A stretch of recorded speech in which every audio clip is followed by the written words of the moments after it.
ഇല്ല. കാര്യം എന്ന് പറഞ്ഞാല് മഴ എന്ന് പറഞ്ഞു കഴിഞ്ഞാല് പലയിടത്തും നെറ്റ് ഇല്ല, ഒരുപാടടുത്ത് കറണ്ട് ഇല്ല, മൊബൈലിൽ ചാർജ് ഇല്ല, അങ്ങനെ ഒരുപാട് എല്ലാവരും വിളിച്ചുകൊണ്ടിരിക്കുകയാണ്. എന്തായിരുന്നാലും നമ്മൾ ട്രെയിലർ ചെയ്യാൻ തീരുമാനിച്ചു.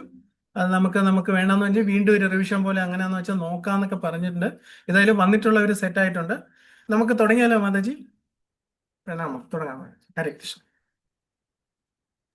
ഓം നമോ ഭഗവത്തെ വാസുദേവായ. ഓം നമോ ഭഗവത്തെ വാസുദേവായ. ഓം നമോ ഭഗവത്തെ വാസുദേവായ. നാരായണം നമസ്കൃത്യം നരം ചൈവ നരോത്തമം ദേവീം സരസ്വതിം വ്യാസം തതോ ജയമുതിരയേ. നഷ്ടപ്രായേഷു ഭദ്രേഷു നിത്യം ഭാഗവത സേവയ ഭഗവതീരത്യുത്തമ ശ്ലോകേ ഭക്തിർഭവതി നൈഷ്ടകി. മൂകം കരോതി വാചാലം പങ്കും ലംഘയത്തെ ഗിരിം യത്കൃപാതമഹം വന്ദേ ശ്രീഗുരും ദീനതാരിണം പരമാനന്ദമാധവം ശ്രീചൈതന്യമീശ്വരം.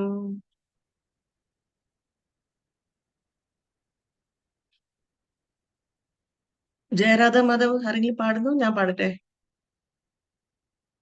ജയമാധവ പാടാൻ ഗോപിക മാള് പാടട്ടെ.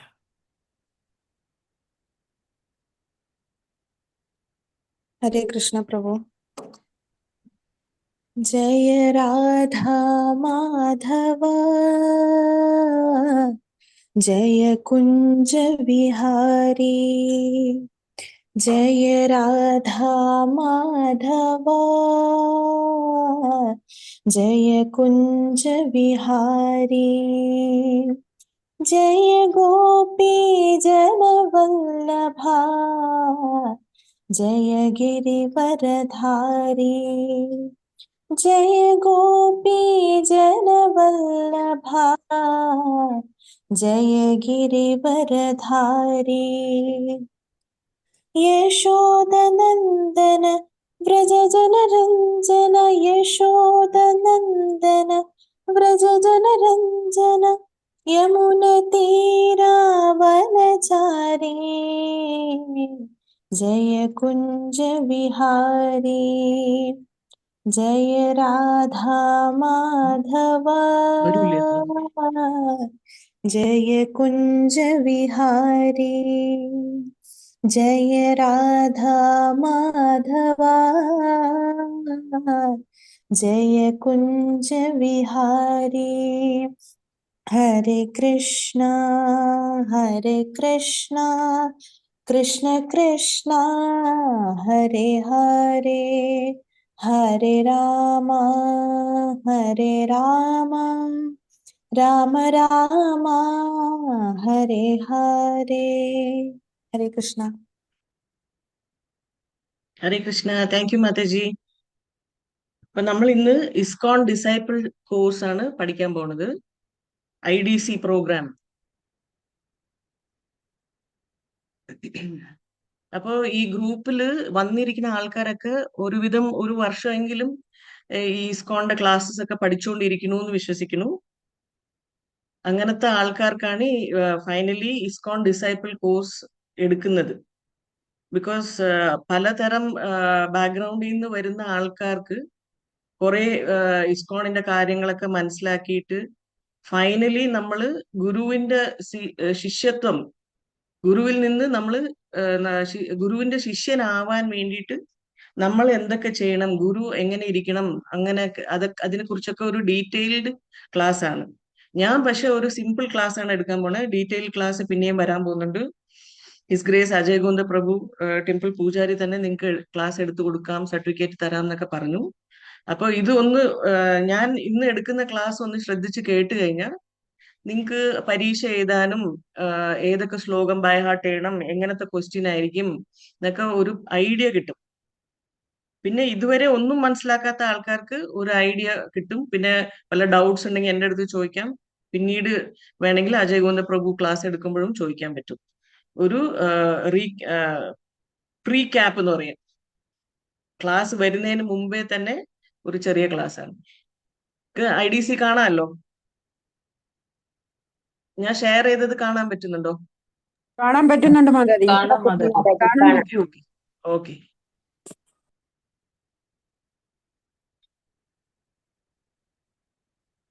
അപ്പൊ ഇതിൽ വരുന്ന ടോപ്പിക്സ് എന്ന് പറഞ്ഞു കഴിഞ്ഞാൽ ഗുരു തത്വ, ഉം അടുത്ത ടോപ്പിക് പരമ്പര.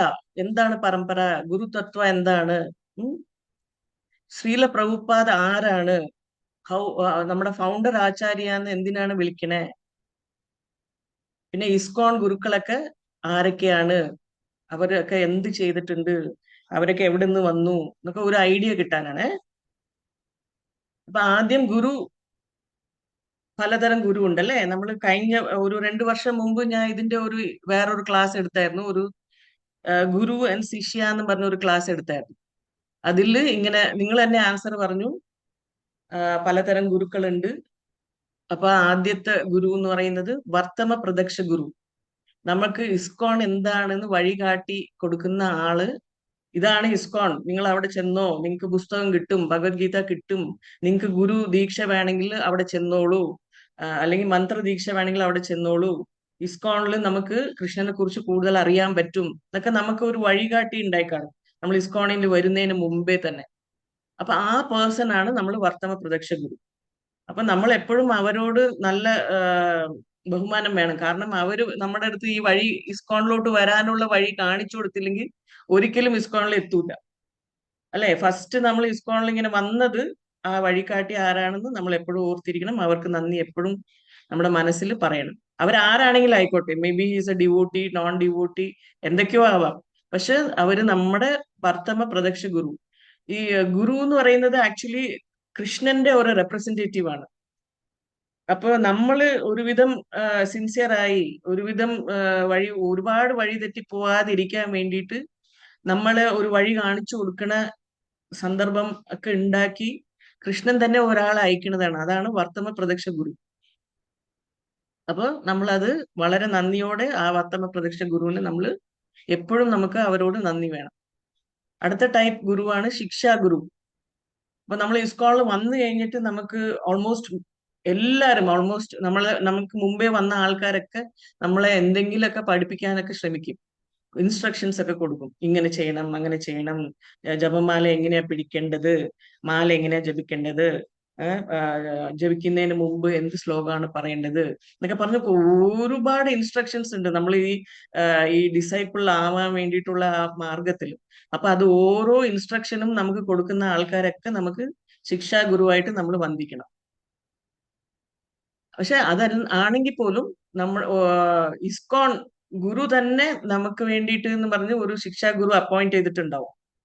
അത് മെയിൻ ശിക്ഷാ ഗുരു ആയിരിക്കും. അതല്ലാതെ നമുക്ക് ഇൻസ്ട്രക്ഷൻസ് കൊടുക്കുന്ന പലരും ഉണ്ട്. ഒരു 100 പേരോ 1000 പേരോ ചിലപ്പോൾ കാണും ഇസ്കോണിൽ. അവരെല്ലാവരും ശിക്ഷാ ഗുരു തന്നെയാണ്.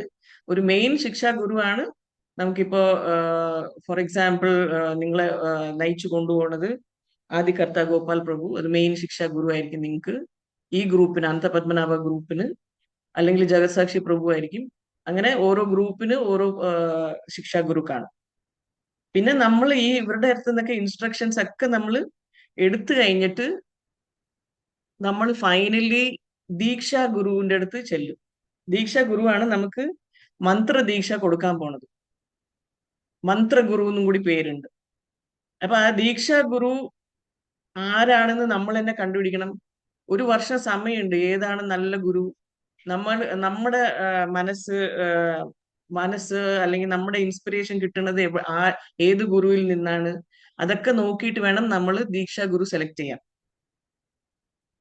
അല്ലെങ്കിൽ നമുക്ക് അതിന്റെയൊക്കെ ബുദ്ധി ഇല്ലെങ്കിൽ നമുക്ക് ഫസ്റ്റ് കിട്ടുന്ന ഏതാണോ വൈഷ്ണവ ഗുരു കിട്ടണ അവരെ ദീക്ഷാ ഗുരുവായിട്ട് സ്വീകരിക്കുക. ബിക്കോസ് നമ്മള് ഒത്തിരി ജീവിക്കാനൊന്നും പോണില്ലല്ലോ. നമ്മള് ഒരുവിധം ഭഗവാൻ നമുക്ക് ഇത്രയും വർഷം എന്നും പറഞ്ഞ് കൊടുത്തിട്ടുണ്ട്. അപ്പൊ നമ്മൾ ഒരുപാട് സമയമൊന്നും എടുക്കാൻ പാടില്ല. ഇപ്പൊ നമ്മൾ സൗത്ത് ഇന്ത്യയിൽ വരുന്ന ഏതെങ്കിലും ഒരു ഗുരു, ജയപ്രതാപ് സ്വാമി മഹാരാജ്, അല്ലെങ്കിൽ ശങ്കർഷൻ ദാസ് അധികാരി പ്രഭു, അല്ലെങ്കിൽ മഹാരാജ്, അല്ലെങ്കിൽ രാധാനാഥ് സ്വാമി മഹാരാജ്, അങ്ങനെ കുറെ പേരുകളുണ്ട്. അത് ഞാൻ പിന്നീട് പറഞ്ഞുതരാം. ഇവരൊക്കെയാണ് ഇസ്കോൺ തന്നെ അവരെ നിയമിച്ചിട്ടുണ്ട്. മന്ത്രദീക്ഷ കൊടുക്കാൻ നിയമിച്ചിട്ടിരിക്കുന്ന ആൾക്കാരാണ് ദീക്ഷാ ഗുരു. പിന്നെ ഇനിയൊരു ഗുരുവാണ് ചൈത്യഗുരു. ചൈത്യഗുരു ആരാണെന്ന് പറയാൻ പറ്റുമോ? ആ പടം കണ്ടിട്ടെങ്കിലും.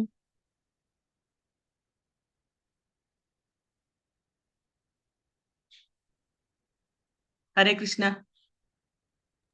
ഹരേ കൃഷ്ണ. നമ്മുടെ ഹൃദയത്തിൽ ഇരിക്കുന്ന ഭഗവാൻ. Very good. നമ്മുടെ ഹൃദയത്തിൽ തന്നെ താമസിച്ച് നമ്മളെ ഇങ്ങനെ നയിക്കുന്ന ഗുരുവാണ് ചൈത്യ ഗുരു. ഓക്കെ, അപ്പൊ ഇങ്ങനെ 4 തരം ഗുരുക്കളുണ്ട്. എല്ലാം പിടികിട്ടിയല്ലോ. ഇതിന് വല്ല ഡൗട്ട് ഉണ്ടെങ്കിൽ ഇപ്പോഴേ ചോദിക്കുക. ഭഗവാൻ കൃഷ്ണൻ ഭഗവാൻ കൃഷ്ണൻ ഞാൻ അപ്പൊ ഡയറക്റ്റ് കൃഷ്ണൻ, ഭഗവാൻ തന്നെ കൃഷ്ണൻ ഗുരു. ആ, ഓക്കെ. നമ്മൾ ഭഗവത്ഗീത വായിക്കുമ്പോൾ ഭഗവാൻ തന്നെയാണ് നമ്മുടെ ഗുരുവാണ് ആ സമയത്ത്.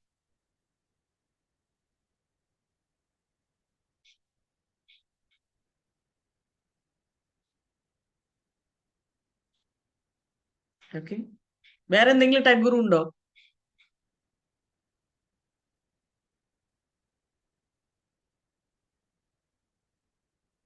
അല്ല, ഈ ഗുരുസിൽ നിന്ന് വല്ല കൺഫ്യൂഷൻ ഉണ്ടോ? എങ്ങനത്തെ ഗുരു ഉണ്ടാവണം, അവരുടെ ക്വാളിഫിക്കേഷൻ, അതെല്ലാം നമ്മളിപ്പോ ഡീറ്റെയിൽ കുറച്ച് പറയും.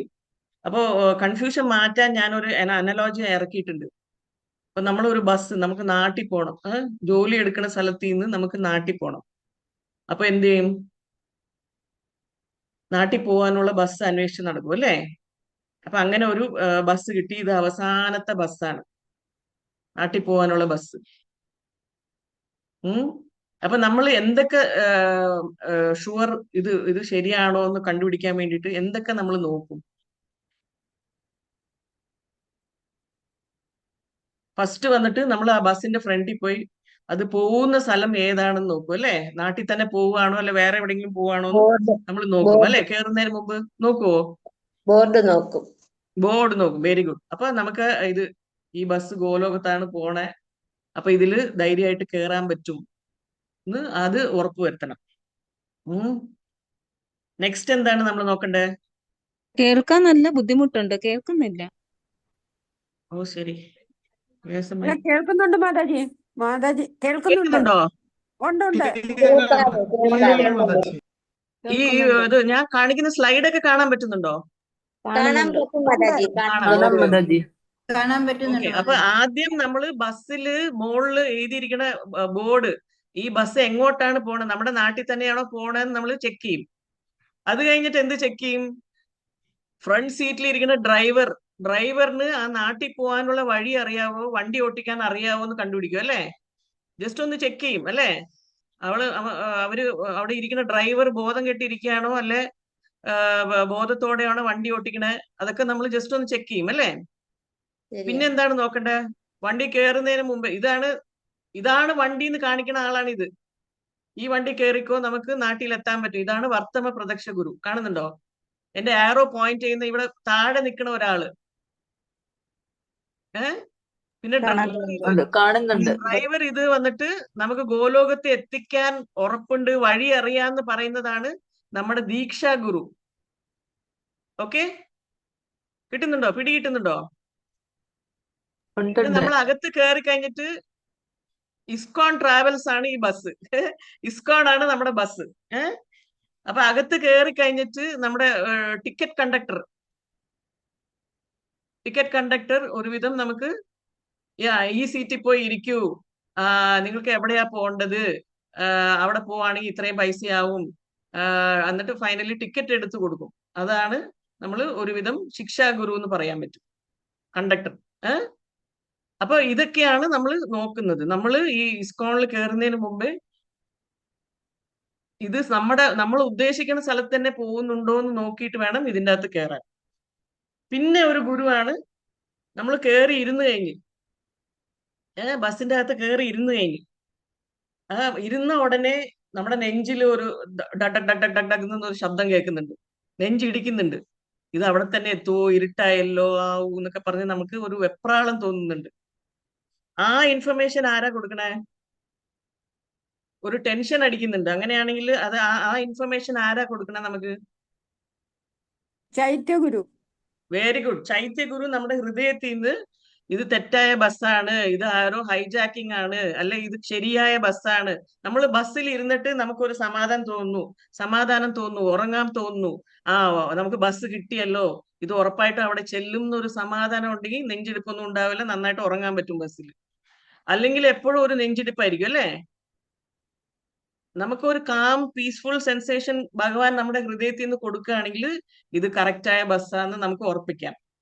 നമുക്ക് കാം ഫീലിംഗ് അല്ല, ഭയങ്കര ടെൻഷനാണ്, ഇത് ആ ബസ് ഇത് അങ്ങോട്ടല്ല പോണേന്ന് നമുക്ക് ഹൃദയത്തിൽ ഒരു നെഞ്ചിടിപ്പ് പോലെ ഉണ്ട് എന്നാണെങ്കിൽ ഉടനെ ഇറങ്ങിയിട്ട് കറക്റ്റ് ആയിട്ടുള്ള ഒരു നല്ല ബസ്സിനെ കണ്ടുപിടിക്കുക. അപ്പൊ ഇത് ഒരു ഏകദേശം നിങ്ങൾക്ക് ഒരു പിക്ചർ കിട്ടിയല്ലേ? ആരൊക്കെയാണ് ഗുരു, നമ്മൾ എന്തിനൊക്കെയാണ് ഗുരുവിന് സ്വീകരിക്കണേ, എങ്ങനത്തൊക്കെ ഗുരു ഉണ്ടാവും, നമ്മൾ അവർക്ക് എന്ത് പൊസിഷനാണ് കൊടുത്തിരിക്കണേ, നമ്മൾ അതിൽ എന്താ റോള്, ഇത്രയും കുറച്ച് ഒരുവിധം മനസ്സിലായി കാണും. പിടികിട്ടിയല്ലോ? മാതാജി ഒന്നുകൂടെ റിപ്പീറ്റ് ചെയ്യാവോ? ഓക്കെ. അപ്പൊ നമ്മള് നാട്ടിൽ പോവാനുള്ള ഉദ്ദേശമുണ്ട്. അപ്പൊ നമ്മള് ഏത് ബസ്സിലാണ് കയറേണ്ടത് അതാണ് നമ്മൾ അന്വേഷിക്കേണ്ടത്. അപ്പൊ ബസ് സ്റ്റാൻഡിൽ എത്തി, പല ബസ്സും പോകുന്നുണ്ട്. അപ്പൊ ഒരാൾ നമുക്ക് പറഞ്ഞു കൊടുക്കുകയാണെങ്കിൽ ഈ ബസ്സിൽ കയറിയാൽ മതി എന്ന് പറയാണ്. അതാണ് വർത്തമ പ്രത്യക്ഷ ഗുരു. അപ്പൊ നമ്മൾ ആദ്യം ചെക്ക് ചെയ്യുന്നത് എന്താണ്? ആ ബസ് നമ്മൾ ഉദ്ദേശിക്കുന്ന സ്ഥലത്ത് തന്നെ പോകുന്നുണ്ടോ എന്നും പറഞ്ഞ് അതിൽ ബോർഡ് എഴുതിയിരിക്കുന്നത് എന്താണ്, ഗോലോകം എന്ന് പറഞ്ഞ് നാട്ടിൽ പോകുന്നുണ്ടോ എന്ന് നമ്മൾ അന്വേഷിക്കണം അല്ലെ? ബോർഡ് ചെക്ക് ചെയ്യണം. പിന്നെന്ത് ചെയ്യണം? ആ ബസ് ഡ്രൈവറിന് വണ്ടി ഓട്ടിക്കാനുള്ള ശേഷിയുണ്ടോ? പിന്നെന്താണ്? വഴി അറിയാവോ? ആ നമ്മുടെ നാട്ടിൽ പോകാനുള്ള വഴി അറിയാവോ അയാൾക്ക് എന്ന് നമ്മൾ ഒന്ന് ഉറപ്പിക്കണം.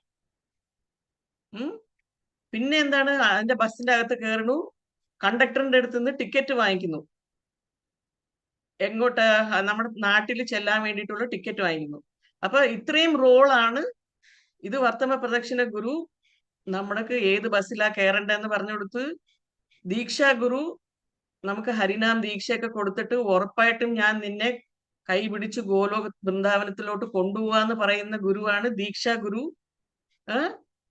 പിന്നെ നമ്മൾ ബസ്സിൽ കയറി കഴിഞ്ഞിട്ട് നമുക്ക് ഓരോ കാര്യത്തിലും ഇൻസ്ട്രക്ഷൻസ് ഒക്കെ കൊടുക്കുന്നത്. ചിലപ്പോ ദീക്ഷാ ഗുരു തന്നെ നമുക്ക് ഇൻസ്ട്രക്ഷൻ കൊടുക്കും. ചിലപ്പോ അവിടെയുള്ള കണ്ടക്ടർ അല്ലെ, ജസ്റ്റ് ഐ എം ടെല്ലിങ്, ആരും ഇങ്ങനെ താഴ്ത്തി ഒന്നും പറയുന്നില്ല. ഇത് ജസ്റ്റ് ഒരു അനലോജിയാണ്, ആരെ കുറിച്ചും അല്ല. ഇത് ഞാൻ വെറുതെ ഒരു അനലോജി ഉണ്ടാക്കിയതാണ്. നമുക്ക് ഈ ദീക്ഷാ ഗുരു, ശിക്ഷാ ഗുരു ഒക്കെ എന്താണെന്ന് ഒന്ന് പിടികിട്ടാൻ വേണ്ടിയിട്ട്. അപ്പൊ നമ്മൾ കണ്ടക്ടറിന്റെ അടുത്ത് നിന്ന് പോകാനുള്ള സ്ഥലം പറഞ്ഞിട്ട് അതിന്റെ ടിക്കറ്റ് വാങ്ങിക്കുന്നു. ടിക്കറ്റ് വാങ്ങിക്കുന്നതാണ് നമ്മൾ ദീക്ഷ സ്വീകരിക്കുന്നു, നമ്മൾ ദീക്ഷാ ഗുരുവിന് സ്വീകരിക്കുന്നതാണ്. ടിക്കറ്റ് പൈസ കൊടുത്ത് വാങ്ങിക്കുന്നതൊക്കെ ഈ കണ്ടക്ടറിന്റെ ജോലിയാണ്. ഇത് ഒരു ജസ്റ്റ് ഒരു എക്സാമ്പിൾ, ഒരുപാട് ഡീപ്പായിട്ട് ചിന്തിക്കേണ്ട ആവശ്യമില്ല. ഇപ്പൊ പിടികിട്ടിയല്ലോ? മനസ്സിലായോ? Okay, very good, very good. ഇത് കഴിഞ്ഞിട്ടുള്ളതാണ് നമ്മുടെ ഹൃദയത്തിൽ ഒരു ഈ ബസ്സിൽ ഇരുന്ന് കഴിഞ്ഞിട്ട് നമുക്ക് ശാന്തത തോന്നുന്നു. ഓ അപ്പ ഭാഗ്യം ഞാൻ ഈ ബസ്സിൽ പിടിച്ചത്, ഞാൻ ഉറപ്പായിട്ടും ഞാൻ പറഞ്ഞ നാട്ടിലെത്തും എന്നും പറഞ്ഞ ഒരു സമാധാനമായിട്ട് ഇരിക്കുകയാണെങ്കിൽ അത് നമ്മുടെ ചൈത്യ ഗുരു, ഭഗവാൻ തന്നെ നമ്മുടെ ഹൃദയത്തിൽ ഇരുന്ന് പറയുകയാണ് നമ്മൾ സ്ഥലത്തെത്തും എന്ന് പറയുന്നതാണ് ചൈത്യ ഗുരുയുടെ ജോലി. നമുക്ക് എങ്ങാനും നെഞ്ചിടിക്കുകയാണ്, ഒച്ചോ ഇത് ഭയങ്കര ടെൻഷനുള്ള സ്ഥലമാണ്, ഭയങ്കര പാടാണ്, ഇത് തെറ്റായ ബസ്സാണോ, ഹൈജാക്ക് ചെയ്ത ബസ്സാണോ എന്നൊക്കെ നമുക്ക് നെഞ്ചിടിക്കുകയാണെങ്കിൽ ഈ ചൈത്യ ഗുരുയുടെ ഇൻഫർമേഷൻ ആണെന്ന് പറഞ്ഞ് നമ്മൾ ബസ്സിൽ നിന്ന് ഇറങ്ങിക്കൊള്ളണം. ഓക്കെ, ഇതൊരു ജസ്റ്റ് ഒരു എക്സാമ്പിൾ ആണ്. നമ്മൾ ഇസ്കോണിൽ കയറി കഴിഞ്ഞാൽ എന്തായാലും എല്ലാവർക്കും ഒരു മനസ്സമാധാനമേ കിട്ടുള്ളൂ കേട്ടാ. ഇത് ജസ്റ്റ് ഞാൻ ചൈത്യ ഗുരുവിന്റെ എക്സാമ്പിൾ, എങ്ങനെയാണ് ചൈത്യ ഗുരു വർക്ക് ചെയ്യുന്നത് എന്ന് കാണിക്കാൻ വേണ്ടിയിട്ട് ആ എക്സാമ്പിൾ പറഞ്ഞതാണ്. ഹരേ കൃഷ്ണ മാതാ. യെസ് മാതാജി. ഡൗട്ട് ആണോ അല്ലെ? ഹരേ കൃഷ്ണ പറഞ്ഞതാണ്. ശരി, ഓക്കെ. അപ്പൊ ഗുരുതത്വ എന്താണെന്ന് ആദ്യം മനസ്സിലാക്കാം. നമ്മള് ഇപ്പൊ വേറെ സ്ഥലത്ത് നിന്നൊക്കെ വരുമ്പോ പലതരം ഗുരുക്കളൊക്കെ ഉണ്ടല്ലേ. ഭസ്മം ഉണ്ടാക്കണ ഗുരുക്കള്, നമ്മളെ ABCD പഠിപ്പിച്ച ഗുരു, പിന്നെ വിദ്യാരംഭം സ്റ്റാർട്ട് ചെയ്ത ഗുരു, പിന്നെ നമുക്ക് യോഗ പഠിപ്പിച്ച ഗുരു, വേറെ എന്തെങ്കിലുമൊക്കെ മനസമാധാനം കിട്ടാൻ വേണ്ടിയിട്ട് ഏതോ ഒരു പേഴ്സണാലിറ്റി ഡെവലപ്മെന്റ് ഗുരു, അങ്ങനെ പലതരം ഗുരുക്കൾ ഉണ്ടായി കാണും അല്ലെ നേരത്തെ. അവരെയൊക്കെ നമ്മൾ അത്രയും ഭഗവാനായിട്ടൊന്നും റെസ്പെക്ട് ചെയ്തിട്ടില്ല. പക്ഷെ നമ്മൾ ഇസ്കോണിൽ വരുമ്പോൾ നമ്മുടെ ആചാര്യ, ദീക്ഷാ ഗുരു, ശിക്ഷാ ഗുരു, അവരെയൊക്കെ ഭഗവാന്റെ തന്നെ ഒരു റെപ്രസെന്റേറ്റീവ് ആയിട്ടാണ് നമ്മൾ റെസ്പെക്ട് ചെയ്യുന്നത്. ഇവിടെ കുറച്ച് കാര്യങ്ങളൊക്കെ വ്യത്യാസമാണ് അല്ലേ. ഇവിടെ it is not like before. നമ്മൾ പണ്ടത്തെ നേരത്തെ ഗുരുവിനെ കുറിച്ചുള്ള ചിന്തകളല്ല ഇപ്പൊ. ഇത് ഭഗവാൻ തന്നെയാണ് എന്നാണ് നമ്മൾ നോക്കേണ്ടത്. ആ രീതിയിലാണ് നമ്മൾ റെസ്പെക്ട് ചെയ്യേണ്ടത്. കണ്ടു കഴിഞ്ഞാൽ ഉടനെ കാലെ വീഴുക, അവരെ പ്രഭു എന്ന് വിളിക്കുക, അല്ലെ മഹാരാജ് എന്ന് വിളിക്കുക. അവരെ നല്ല ഭഗവാനെ പോലെ റെസ്പെക്ട് ചെയ്തിട്ടാണ് നമ്മൾ അവരെ ട്രീറ്റ് ചെയ്യേണ്ടത്. അടുത്ത പോയിന്റ്, അവര് ശ്രീമതി രാധാറാണിയുടെ അസോസിയേറ്റ്, രാധാറാണിയുടെ തന്നെ കൂടെ നടക്കുന്ന ഒരു ഇമ്പോർട്ടന്റ് പേഴ്സൺ ആണ്, അല്ലെങ്കിൽ നിത്യാനന്ദ പ്രഭുവിന്റെ തന്നെ ഒരു റെപ്രസെന്റേറ്റീവ് ആണ്. ആ രീതിയിലാണ് നമ്മൾ ഗുരുവിനെ കാണേണ്ടത്. ചില്ലറ കാരണമൊന്നുമല്ല, ഈസ് എ വെരി ഇമ്പോർട്ടന്റ്, ഭഗവാന്റെ തന്നെ ഒരു റെപ്രസെന്റേറ്റീവ് ആയിട്ടാണ് നമ്മൾ ഗുരുവായിട്ട് നമ്മൾ സ്വീകരിക്കേണ്ടത്. ക്ലിയർ ആയാ? നെക്സ്റ്റ് പോയിന്റ്, ചൈത്യ ഗുരുവിന്റെ എക്സ്റ്റേണൽ മാനിഫെസ്റ്റേഷൻ ആണ്. ചൈത്യ ഗുരു നമ്മുടെ ഹൃദയത്തിൽ നിന്ന് പറയണു, ഇത് എനിക്ക് ഇങ്ങനെ വന്നപ്പോ എനിക്ക് മനസ്സിൽ ഇതാണ്, ഹൃദയത്തിൽ ഇതാണ് തോന്നിയത് എന്നൊക്കെ ഇങ്ങനെ ഉണ്ടാവുമല്ലോ, എന്തെങ്കിലും ഉണ്ടാവും, ഒരു പോയിന്റ് ഉണ്ടാവും. ആ സമയത്ത് ഗുരുവും അതേ പോയിന്റ് കറക്റ്റ് എന്ന് പറയുകയാണെങ്കിൽ അതാണ് ചൈത്യ ഗുരുവിന്റെ എക്സ്റ്റേണൽ മാനിഫെസ്റ്റേഷൻ ആണ് guru. Okay, next point, if you follow pure devotee then you are also pure devotee. നമ്മള് ഒരു പ്യുവർ ഡിവോട്ടി ആയിട്ടുള്ള ഗുരുവിനെയാണ് സ്വീകരിച്ച്, അപ്പൊ നമ്മള് അവരുടെ പിൻഗാമിയായിട്ട് പോവുകയാണെങ്കിൽ ഉറപ്പായിട്ട് നമ്മളും പ്യുവർ ഡിവോട്ടി ആയിത്തീരും. അതിൽ നിന്ന് ഒരു വ്യത്യാസമില്ല, നമ്മളും ഒരു ദിവസം പ്യുവർ ഡിവോട്ടി ആയിപ്പോവും. ഈ ഗുരു തത്വ എന്ന് പറയുന്നത് കുറെ ഗുരുസ് അല്ല, ഞാനിപ്പോ പറയുന്നത് വർത്തമ പ്രത്യക്ഷ ഗുരു, ശിക്ഷാ ഗുരു, ദീക്ഷാ ഗുരു, ചൈത്യ ഗുരു, അങ്ങനെ പലതും അല്ല, എല്ലാം ഗുരു തത്വയിൽ പെടുന്നതാണ്. അതിൽ 2 ടൈപ്പ് ഗുരുസ് ഉണ്ട്. ഒന്ന് വന്നിട്ട് liberated, fully absorbed in devotional service എന്ന് പറഞ്ഞു കഴിഞ്ഞാൽ അവര് ഫുൾ ടൈം ഇസ്കോണിൽ സേവനം എടുത്തിരിക്കുന്ന ആൾക്കാരാണ്. അവര് ലിബറേറ്റഡ് എന്ന് പറയും. ലിബറേറ്റഡ് എന്ന് പറഞ്ഞാൽ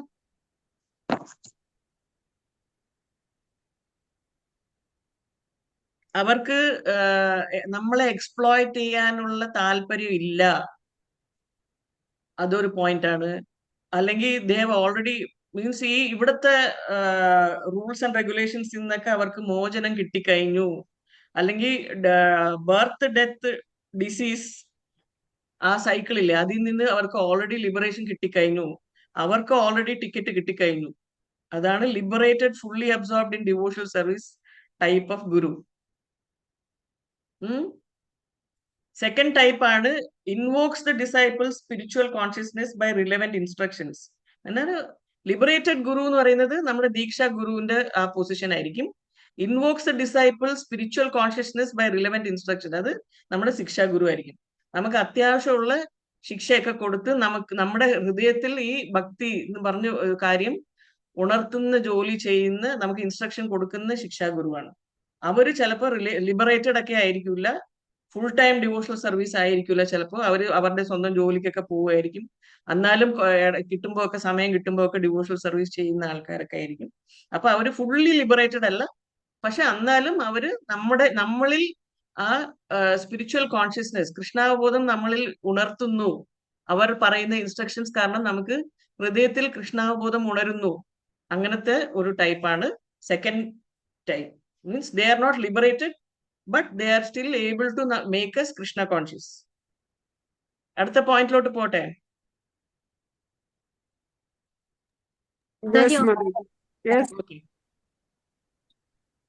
ഡിഫറൻസസ് ബിറ്റ്വീൻ ശിക്ഷാ ഗുരു ആൻഡ് ദീക്ഷാ ഗുരു. ഇതൊരു മെയിൻ ക്വസ്റ്റ്യൻ ആണ്, മിക്കവാറും ചോദിക്കും. 2 ടൈപ്പ് എക്സാം ഉണ്ട്. ചില ആൾക്കാർക്ക്, പറ്റുന്ന ആൾക്കാർക്ക് റിട്ടൺ ടൈപ്പ് എക്സാം ആണ്. ഒരു ക്വസ്റ്റ്യൻ കൊടുത്തിട്ട് അതൊരു എസ്സേ പോലെ ആൻസർ എഴുതുക, പാരഗ്രാഫ് പോലെ ആൻസർ എഴുതുക, അങ്ങനത്തെ ഒരു ക്വസ്റ്റ്യൻ പേപ്പർ ഉണ്ട്. അല്ലെങ്കിൽ ചില ആൾക്കാർക്ക് മൾട്ടിപ്പിൾ ചോയ്സ് ക്വസ്റ്റ്യൻസ് ഉണ്ട്. അപ്പൊ നമുക്ക് പഠിപ്പിക്കുന്ന ആളനുസരിച്ച് അവർക്കുള്ള എളുപ്പം, ഇപ്പൊ 100 പേരൊക്കെയാണ് ഇത് IDC കോഴ്സ് എടുക്കണമെന്ന് പറഞ്ഞു കഴിഞ്ഞാൽ അവർക്ക് മൾട്ടിപ്പിൾ ചോയ്സ് ക്വസ്റ്റ്യൻ ആയിരിക്കും ഈസി.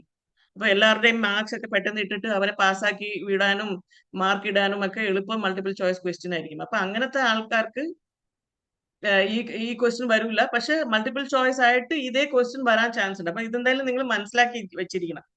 ഇപ്പൊ എങ്ങാനും നിങ്ങൾ ഫ്യൂച്ചറിൽ ഞാൻ എടുക്കുന്ന ക്ലാസ് തന്നെ നിങ്ങൾക്ക് എടുക്കേണ്ടി വന്നാൽ ഇതൊക്കെ നിങ്ങൾ പഠിച്ചിരിക്കണം.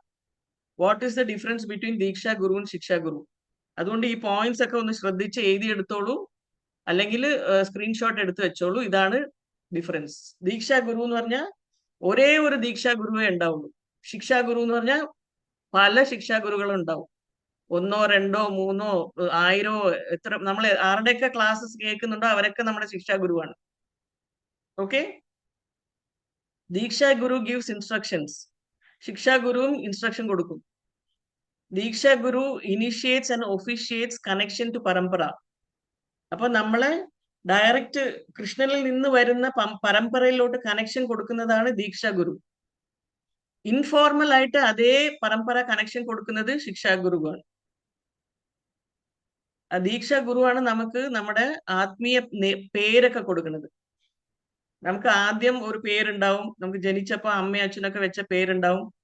അത് നമ്മുടെ കർമ്മിക് നെയിം എന്ന് പറയും. നമുക്ക് സ്പിരിച്വൽ നെയിം എന്ന് പറയുന്നത് ഗുരു നമുക്ക്, ദീക്ഷാ ഗുരു നമുക്ക് തരും. നമ്മൾ ഇനിഷ്യേഷൻ എടുക്കുന്നത് ഹരിനാം ദീക്ഷ എടുക്കുമ്പോൾ നമുക്കൊരു സ്പിരിച്വൽ നെയിം തരും. അതാണ് ദീക്ഷാ ഗുരു ചെയ്യുന്നത്, സ്പിരിച്വൽ നെയിം അല്ലെ. കുറെ നിങ്ങൾക്ക് ക്ലാസ് എടുക്കുന്ന ആൾക്കാർക്കൊക്കെ ഒരു പ്രത്യേകതരം രാധാറാണിയുടെ സേവക അല്ലെങ്കിൽ കൃഷ്ണന്റെ സേവകൻ എന്ന് പറഞ്ഞ ഒരു പേരായിരിക്കും, ദാസ, ദാസി എന്നൊക്കെ പറഞ്ഞു. അപ്പൊ ആ പേരാണ് സ്പിരിച്വൽ നെയിം. നമ്മുടെ ഗോലോകത്ത് പോയി കഴിഞ്ഞാൽ നമ്മുടെ റോൾ എന്താണ്, നമ്മൾ അവിടെ ചെന്ന് എന്ത് ജോലിയാണ് ചെയ്യാൻ പോകുന്നതെന്ന് ഒരു ഐഡിയ കിട്ടുന്ന പേരാണ് സ്പിരിച്വൽ നെയിം. അടുത്തത് ദീക്ഷ ഗുരു ഗിവ്സ് us മന്ത്ര ദീക്ഷ. മന്ത്രഗുരു എന്നും കൂടി പേരുണ്ട്, നേരത്തെ പറഞ്ഞായിരുന്നു. പിന്നെ ഡിസൈപ്പിൾ എടുക്കുന്ന വൗസ്, പ്രതിജ്ഞകൾ ഒക്കെ അക്സെപ്റ്റ് ചെയ്യുന്നു ദീക്ഷ ഗുരു. അപ്പൊ നമ്മൾ കുറെ പ്രതിജ്ഞ എടുക്കൂലേ? എന്തൊക്കെ പ്രതിജ്ഞ എടുക്കും? ഇറച്ചി മീനും മുട്ടയൊന്നും കഴിക്കത്തില്ല. ഈ 4 യമനിയമങ്ങൾ പാലിക്കുക എന്നുള്ളതാ. Very good. പിന്നെ 16 മാല ജപിക്കാം. ഇത് ഈ 5 കാര്യങ്ങളാണ് 4 യമ നിയമങ്ങളും പിന്നെ 16 മാല ജപിക്കാം എന്ന് പറയുന്നതാണ് ഡിസൈപ്പിൾ, ശിഷ്യൻ തരുന്ന പ്രതിജ്ഞകൾ. ഇനിഷ്യേഷൻ ടൈമിൽ ഗുരുവിന് തരുന്ന പ്രോമിസസ് ആണ് ഇതൊക്കെ. അപ്പൊ അത് നമ്മൾ പാലിച്ചിരിക്കണം. ഗുരു നമ്മുടെ അടുത്ത് നിന്ന് ആ പ്രതിജ്ഞ ശരി, ഓക്കെ, നീ അത് ചെയ്യാൻ പോണു എന്ന് പറഞ്ഞ് അത് അക്സെപ്റ്റ് ചെയ്യുന്നതാണ് ദീക്ഷാ ഗുരു. പിന്നെ നെക്സ്റ്റ് ദീക്ഷാ ഗുരുവാണ് നമ്മുടെ പണ്ട് ചെയ്ത ഈ ജന്മത്തിലും കഴിഞ്ഞ ജന്മത്തിലും അതിന്റെ പണ്ടത്തെ എല്ലാ തരം റിയാക്ഷൻസും, നേരത്തെ ഉള്ള ജന്മങ്ങളുടെ ഒക്കെ റിയാക്ഷൻ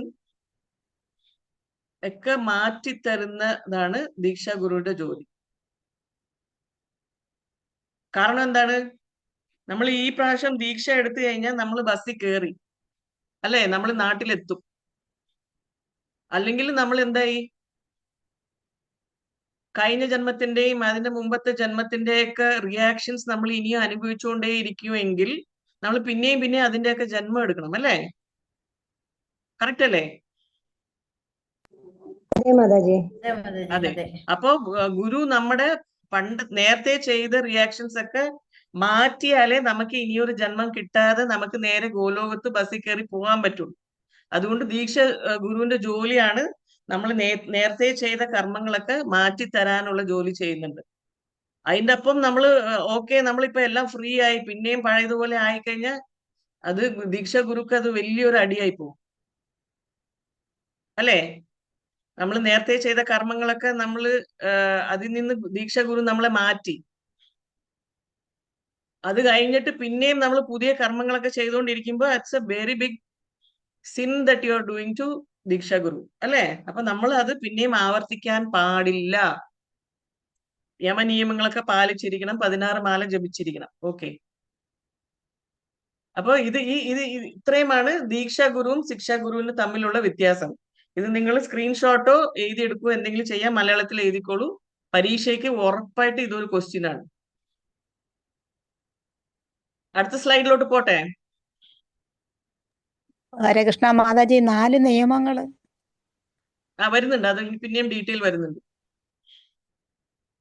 അപ്പോ ശിക്ഷാ ഗുരുവും ദീക്ഷാ ഗുരുവും രണ്ടുപേരും റെപ്രസെന്റേറ്റീവ് ഓഫ് കൃഷ്ണ ആണ്. അവർ ഈക്വൽ ആണ്.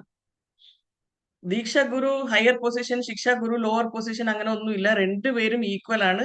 നമ്മൾ രണ്ടുപേരെയും നമുക്ക് നിന്ദിക്കാൻ പാടില്ല. Both are very important. Okay. ദീക്ഷ എന്ന് പറയുന്ന വാക്കിനുള്ള മീനിങ് ആണ് ഇത്. ദീ എന്ന് പറഞ്ഞാൽ ദിവ്യജ്ഞാനം. ഇക്ഷ ഇക്ഷ എന്ന് പറഞ്ഞ വേർഡിന് രണ്ട് മീനിങ് ഉണ്ട്. ഇക്ഷു എന്ന് പറഞ്ഞു കഴിഞ്ഞാൽ കാണിക്കുക, ദിവ്യജ്ഞാനം കാണിച്ചു കൊടുക്കുന്നു, അല്ലെങ്കിൽ ദിവ്യജ്ഞാനം എക്സ്പ്ലെയിൻ ചെയ്ത് കൊടുക്കുന്നു. അതാണ് ക്ഷപയന്തി. ഇക്ഷു അല്ലെങ്കിൽ ക്ഷപയന്തി, കാണിക്കുന്നു അല്ലെങ്കിൽ നമ്മളെ പറഞ്ഞ് മനസ്സിലാക്കിപ്പിക്കുന്നു. ഇതാണ് ദീക്ഷ, ദീക്ഷ ഗുരു വേർഡ് മീനിങ്ങിന്റെ അർത്ഥം. ക്ലിയർ ആയല്ലോ? മാതാജി, ഹരകൃഷ്ണ മാതാജി, ഇച്ഛായോ? യാ, ഇക്ഷു, ഇക്ഷു. ഇക്ഷ, ദീ പ്ലസ് ഇക്ഷ ആണ് ദീക്ഷ എന്ന് വരുന്നത്. ആ ഇക്ഷന് രണ്ട് മീനിങ് ഉണ്ട്. ഇക്ഷു എന്ന് പറഞ്ഞ ഒരു മീനിങ് ഉണ്ട്, ക്ഷപയന്തി എന്ന് പറഞ്ഞ ഒരു മീനിങ്ങും ഉണ്ട്. രണ്ട് മീനിങ്ങും ഈ ദീക്ഷാ ഗുരുവിനുള്ള മീനിങ് ആണ്. ദീക്ഷാ ഗുരു നമുക്ക് വേണ്ടി ചെയ്യുന്ന കാര്യമാണ്. ദിവ്യജ്ഞാനം കാണിച്ചു കൊടുക്കുന്നു, ദിവ്യജ്ഞാനം നമ്മളെ പറഞ്ഞ് മനസ്സിലാക്കിപ്പിക്കുന്നു. കിട്ടിയോ? കിട്ടി കിട്ടി. ഒരാള് ദീക്ഷ എടുത്തിട്ടില്ല, കാര്യമായിട്ട് കറക്റ്റ് ഫോമിൽ ദീക്ഷ എടുത്തിട്ടില്ലെങ്കിൽ അവര് വന്നിട്ട് അടുത്ത ജന്മം ചിലപ്പോ ഒരു അനിമൽ ആയിട്ടും ജനിക്കാൻ സാധ്യത ഉണ്ട്. പ്രോപ്പറായിട്ട് ഇനിഷ്യേഷൻ ഒന്നും എടുത്തിട്ടില്ലെങ്കിൽ, ദീക്ഷയൊന്നും എടുത്തിട്ടില്ല, ഹരിനാം ദീക്ഷ എടുത്തിട്ടില്ല, പരമ്പരയിൽ ജോയിൻ ചെയ്തിട്ടില്ല, അങ്ങനെയാണെങ്കിൽ അവര് ചിലപ്പോ ഇത് വിട്ടിട്ട് അടുത്ത ജന്മം ഒരു പട്ടി, പൂച്ച, എന്ത് വേണമെങ്കിലായിട്ടും ജനിക്കാൻ സാധ്യത ഉണ്ട്. ഇതുകൊണ്ടാണ് ദീക്ഷ, ഇസ്കോണ് ഇതെല്ലാം ഇമ്പോർട്ടന്റ് ആവുന്നത് ഇത് കാരണമാണ്. കാരണം നമുക്ക് ഇനിയൊരു ജന്മം, നമ്മുടെ റിയാക്ഷൻ ആയിട്ടുള്ള ബർത്ത് നമുക്ക് ഇനി ആവശ്യമില്ല, അല്ലെ? ഇപ്പോഴെങ്കിലും മനസ്സിലായി ഇത് ചെയ്ത കാരണം ഇങ്ങനെ ജനിക്കാൻ ഒരു സാധ്യത ഉണ്ട് എന്നൊക്കെ പറഞ്ഞ് ഓരോ കാര്യത്തിന് നമുക്ക് നമ്മൾ ചെയ്തതിന്റെ ഒക്കെ ഓരോ കാര്യത്തിന് ഒരു റിയാക്ഷൻ ഉണ്ട് എന്നൊക്കെ മനസ്സിലായി കാണും, കർമ്മിക് റിയാക്ഷൻ. അപ്പൊ അതിൽ നിന്നൊക്കെ രക്ഷപ്പെടണമെങ്കിൽ നമ്മൾ ദീക്ഷ എടുത്തേ പറ്റൂ. ഓക്കെ. പരമ്പര, അടുത്ത പോയിന്റ് ആണ് പരമ്പര. ഇപ്പൊ Bhagavad Gita as it is chapter 4 verse 2 അതിൽ എഴുതിയിരിക്കുന്നത് ഏവം പരമ്പര പ്രാപ്തം ഇമം രാജർഷ്യോ വിദുഹു സകാലേനേഹ മഹത യോഗോ നഷ്ട പരന്തപ. അപ്പൊ അതിന്റെ അർത്ഥം ഈ അറിവ്, ഭഗവാനിൽ നിന്ന് വരുന്ന ഈ അറിവ് ഈ പരമ്പരയെ കൂടിയാണ് വരുന്നത്. ഇതിന് കൃഷ്ണൻ ബ്രഹ്മാവിന് പറഞ്ഞു കൊടുത്തു, ബ്രഹ്മാവ് നാരദമുനിക്ക് പറഞ്ഞു കൊടുത്തു, നാരദമുനി വ്യാസമഹർഷിക്ക് പറഞ്ഞു കൊടുത്തു, വ്യാസമഹർഷി മധ്വാചാര്യക്ക് പറഞ്ഞു കൊടുത്തു. അങ്ങനത്തെ ഒരു പരമ്പരയിൽ വരുന്നതാണ്. അപ്പൊ അതിന്റെ മീനിങ് ശിഷ്യ പരമ്പരയിലൂടെയാണ് ഈ പരമോന്നത ശാസ്ത്രം ലഭിച്ചത്. സന്യാസിമാരായ രാജാക്കന്മാർ അത് അങ്ങനെയാണ് മനസ്സിലാക്കിയത്. എന്നാൽ കാലക്രമേണ പിന്തുടർച്ച തകർന്നു, അതിനാൽ ശാസ്ത്രം നഷ്ടപ്പെട്ടതായി തോന്നുന്നു. ഇത് കൃഷ്ണൻ അർജുനന്റെ അടുത്ത് പറയുന്നതാണ്. അപ്പൊ കൃഷ്ണൻ വന്ന സമയത്തെ ഈ ഗുരു ശിഷ്യ പരമ്പര പൊട്ടിയിരിക്കുകയാണ്. അപ്പൊ അത് റിവൈവ് ചെയ്യാനാണ് കൃഷ്ണൻ ഭഗവത്ഗീത അർജുനന്റെ അടുത്ത് പറഞ്ഞിരിക്കുന്നത്. ബിക്കോസ് അർജുനൻ ഈ കൃഷ്ണനാണ് ഭഗവാൻ എന്ന് മനസ്സിലായിട്ടില്ല, അല്ലെ? അതുകൊണ്ടല്ലേ എല്ലാ ക്വസ്റ്റ്യനും ഇതൊക്കെ വരുന്നത്. പിന്നെ ഈ സന്യാസിമാരായ രാജാക്കന്മാർ, ഇതെങ്ങനെയാണ് ഒരുമിച്ച് വരുന്നത്? സന്യാസിമാരും രാജാക്കന്മാരും എങ്ങനെയാ അത് രണ്ടും ഒരുമിച്ച് വരുന്നത്? എങ്ങനെയാണ്? അങ്ങനെ ആരെങ്കിലും കണ്ടിട്ടുണ്ടോ? രാജർഷിമാരല്ലേ? Okay okay. ഇപ്പൊ വരുന്ന നമ്മുടെ ഇസ്കോൺ ഗുരുസും രാജാക്കന്മാർ സന്യാസിമാരെ പോലെ ജീവിച്ചിരുന്നു. കറക്റ്റ്. അതും മീനിങ് ആണ്. പിന്നെ നമ്മുടെ ഇസ്കോണിലും ഉള്ള ദീക്ഷാ ഗുരുവിനൊക്കെ നമ്മള് സ്വാമി മഹാരാജ് എന്നാണ് നമ്മൾ വിളിക്കണേ, അല്ലെ? മഹാരാജ് എന്നാണ് വിളിക്കണേ. അവര് രാജാക്കന്മാരാണ്. ഇത് സ്പിരിച്വൽ വേൾഡിന്റെ രാജാക്കന്മാരാണ്. സ്പിരിച്വൽ വേൾഡിൽ നമ്മളെ കൊണ്ടുപോകാനുള്ള ശക്തിയുള്ള രാജാക്കന്മാരാണ്. അപ്പൊ അവര് സന്യാസിമാരാണ്, എന്നാലും അവര് മഹാരാജ് എന്നാണ് നമ്മൾ വിളിക്കുന്നത്. ഓക്കെ. നമുക്ക് ഇപ്പൊ ഉള്ള ഗുരുവിനെ നമ്മൾ മാറ്റി വെച്ചിട്ട് അവരുടെ മുമ്പത്തെ ഗുരുവിനെ നമുക്ക് സ്വീകരിക്കാൻ പറ്റുമോ? ഇല്ല. ഇല്ല. അപ്പൊ നമ്മൾ സൈഡ് ലൈൻ ചെയ്തിട്ട് പ്രീവിയസ് ആചാര്യസിനെ നമ്മൾ ജമ്പ് ചെയ്ത് ഡയറക്ട്ലി കൃഷ്ണനെ ഗുരുവായിട്ട് അക്സെപ്റ്റ് ചെയ്യുന്നതൊക്കെ തെറ്റാണെന്ന് ഇപ്പോ മനസ്സിലാവുന്നുണ്ട് അല്ലേ? ആദ്യം നിങ്ങൾ വരുമ്പോ നിങ്ങൾ ഭഗവത്ഗീതയിൽ കൃഷ്ണൻ തന്നെയാണ് ഗുരു, എനിക്ക് കൃഷ്ണൻ തന്നെയാണ് എല്ലാം പറഞ്ഞു കൊടുത്തത് എന്നൊക്കെ പറയുമ്പോൾ നമ്മളൊക്കെ തലയാട്ടി. പക്ഷെ ഒരു വർഷമൊക്കെ കഴിയുമ്പോൾ ഇസ്കോണിൽ വരുമ്പോൾ നമ്മൾ മനസ്സിലാക്കുന്നത് നമുക്ക് പേഴ്സണലായിട്ട് ഒരു ഗുരു വരും. അത് നമ്മൾ അവരെ നമ്മൾ കൃഷ്ണനായിട്ട് കൃഷ്ണന്റെ റെപ്രസെന്റേറ്റീവ് ആയിട്ട് സ്വീകരിക്കും. അത് കൃഷ്ണൻ തന്നെ അല്ല, പക്ഷെ എന്നാലും നമ്മൾ അവരെ കൃഷ്ണന്റെ റെപ്രസെന്റേറ്റീവ് ആയിട്ട് സ്വീകരിക്കും. മനസ്സിലായോ? ഹരേ കൃഷ്ണ മാതാജി, ഭഗവാന്റെ കാര്യങ്ങൾ കൃത്യമായി പറയുന്ന ഒരു ഗുരു ഭഗവാൻ തന്നെയാണ്. കറക്റ്റ്. അപ്പൊ ഇത് ഗുരു പരമ്പര ഈ സൈഡിൽ കാണാം. കൃഷ്ണനിൽ നിന്ന് ബ്രഹ്മ, നാരദ, മധ്വാചാര്യ എന്നൊക്കെ പറഞ്ഞ് 32 ആൾക്കാർ കഴിഞ്ഞിട്ട് ഭക്തിവേദാന്ത സ്വാമി ശ്രീല പ്രഭുപാദ് വരുന്നു. അപ്പൊ നമ്മള് ഈ ഗുരു പ്രഭുപാദ് കഴിഞ്ഞിട്ടും ഇപ്പൊ പ്രഭുപാദിന്റെ ഡിസൈപ്പിൾസ് ആണ് നമ്മുടെ ഗുരുവായിട്ട് വരുന്നത്. അപ്പൊ നമ്മൾ ഈ ഗുരുവിന് നമ്മൾ നമസ്കരിക്കുമ്പോ അല്ലെ റെസ്പെക്ട് കാണിക്കുമ്പോ അവർക്ക് തന്നെയുള്ള റെസ്പെക്ട് ആയിട്ട് അവർ സ്വീകരിക്കുന്നില്ല. അവർ ഉടനെ ആ റെസ്പെക്ട് ഈ പരമ്പര വഴി നേരെ കൃഷ്ണനോട്ട് ആണ് അവർ റീഡയറക്ട് ചെയ്യുന്നത്. അപ്പൊ നമ്മൾ ഗുരുവിന് കാണിക്കുന്ന എല്ലാ റെസ്പെക്റ്റും it is channelised to Krishna via the parampara, conveys the respect to Krishna. പിടികിട്ടിയോ? അതേസമയം ഈ ഫേക്ക് ഗുരുസ് ഒക്കെ നോക്കിയാൽ നമുക്ക് മനസ്സിലാവും. അവരുടെ കാലിലൊക്കെ വീണ് കഴിഞ്ഞാൽ അവര് തന്നെ ഇത് അക്സെപ്റ്റ് ചെയ്യും. അവരത് ഡയറക്റ്റ് കൃഷ്ണനോട്ട് അയക്കാനൊന്നും പറ്റൂല. കാരണം എന്താണ്? അവര് പരമ്പരയിലൊന്നും വരുന്നില്ല. അവർക്ക് അങ്ങോട്ട് ഇപ്പൊ നമ്മള് പ്രഭുപാദിന്റെ ഒരു ഡിസൈപ്പിൾ, ഒരു മഹാരാജ്, ഏതെങ്കിലും ഒരു സ്വാമി മഹാരാജിന് നമ്മൾ നമസ്കരിച്ചു കഴിഞ്ഞാൽ അവരെന്ത് ചെയ്യും? ആ നമസ്കാരം അവര് ഡയറക്റ്റ് ചെയ്ത് പ്രഭുപാദിന് നമസ്കരിക്കും. അവർ മനസ്സിൽ അവര് പ്രഭുപാദിന് നമസ്കരിക്കുമ്പോ പ്രഭുപാദ് ഉടനെ എന്ത് ചെയ്യും? പ്രഭുപാദ് ഭക്തി സിദ്ധാന്ത സരസ്വതി ഗോസ്വാമി മഹാരാജ് മീൻസ് പ്രഭുപാദിന്റെ ഗുരുവിന് നമസ്കരിക്കും. ഭക്തി സിദ്ധാന്ത ഗോസ്വാമി മഹാരാജ് ഉടനെ ഗൗരി കിഷോർദാസ് ബാബാജി മഹാരാജിനെ നമസ്കരിക്കും. ഗൗരി കിഷോർദാസ് ബാബാജി മഹാരാജ് ഉടനെ ഭക്തി വിനോദ് സ്വാമി മഹാരാജിന്, ഭക്തി വിനോദ് ഠാക്കൂറിന് നമസ്കരിക്കും. അങ്ങനെ മുകളിലോട്ട് ജഗന്നാഥ് ദാസ് ബാബാജി, അങ്ങനെ ചൈതന്യ മഹാപ്രഭു, പിന്നെ ഡയറക്റ്റ് ഫൈനലി ഫൈനലി കൃഷ്ണന്റെ അടുത്ത് നമ്മൾ പേ ചെയ്ത ഒബേസൻസസ് കൃഷ്ണന്റെ അടുത്ത് എത്തും. അപ്പൊ അതാണ് പരമ്പര വഴി നമുക്ക് അവിടെ റീച്ച് ചെയ്യാൻ പറ്റും. നമ്മുടെ ചെയ്യുന്ന സർവീസും നമസ്കാരവും റെസ്പെക്റ്റും എല്ലാം നമുക്ക് കൃഷ്ണന്റെ അടുത്ത് എത്തുന്നു എന്ന് ഇവിടെ മാത്രമേ അങ്ങനത്തെ ഒരു സന്ദർഭം ഉള്ളൂ. അപ്പൊ ഇതാണ് ഇസ്കോൺ ഗുരു പരമ്പര. ഭഗവത്ഗീത പേജ് 44 ചെന്ന് കഴിഞ്ഞാൽ, ഇംഗ്ലീഷ് ഭഗവത്ഗീത പേജ് 44 ചെന്ന് കഴിഞ്ഞാൽ ഇവരുടെ എല്ലാവരുടെയും പേര് കാണാൻ പറ്റും. പിന്നീട് നിങ്ങൾ അത് ചെക്ക് ചെയ്തിട്ട് നോക്കിക്കോളൂ. ഇപ്പത്തേക്കും നിങ്ങൾക്ക് അറിയായിരിക്കും അല്ലേ, ഈ ഗുരുക്കന്മാരുടെ, കൃഷ്ണനിൽ നിന്ന് വരുന്ന ഗുരുക്കന്മാരുടെ ഒരു 5-6 ആൾക്കാരുടെ പേര് പറയൂ എന്നൊക്കെ ക്വസ്റ്റ്യൻ വരാൻ ചാൻസ് ഉണ്ട്. ഏതെങ്കിലും ഒരു പരീക്ഷയിൽ ക്വസ്റ്റ്യൻ വരാൻ ചാൻസ് ഉണ്ട്. 32 കൃഷ്ണനിൽ തുടങ്ങുന്നത് കൃഷ്ണ ടു ഭക്തിവേദാന്ത സ്വാമി പ്രഭുപാദ്. ഇതിൽ ഇടയ്ക്ക് വരുന്ന ഏതെങ്കിലും 5 ഗുരുക്കളുടെ പേര് എഴുതുക ലിസ്റ്റായിട്ട് എന്നും പറഞ്ഞ ക്വസ്റ്റ്യൻ എവിടെയെങ്കിലും വരും. അപ്പൊ ഇതെല്ലാം പഠിച്ചു വെക്കുക. നമ്മളൊക്കെ ഇത് പഠിച്ചിട്ടാണ് ഇറങ്ങിയത്. You can also study. Total എത്ര? 14? എവിടെയാ മാതാജി? മൊത്തം എത്ര? 14 പേരോ? അല്ലല്ലോ, 32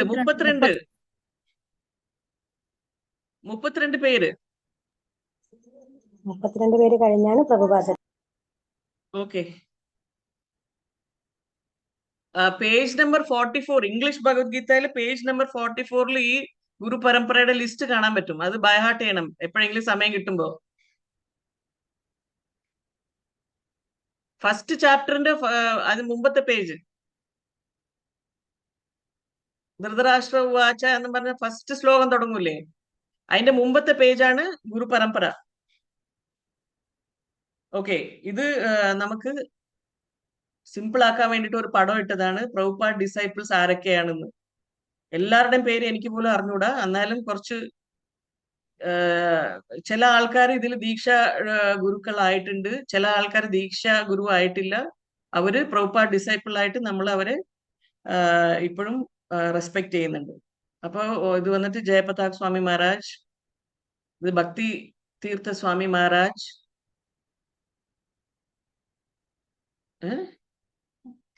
ഭക്തി ചാരു സ്വാമി മഹാരാജ്, എല്ലാവരുടെയും പേര് എനിക്കറിയില്ല.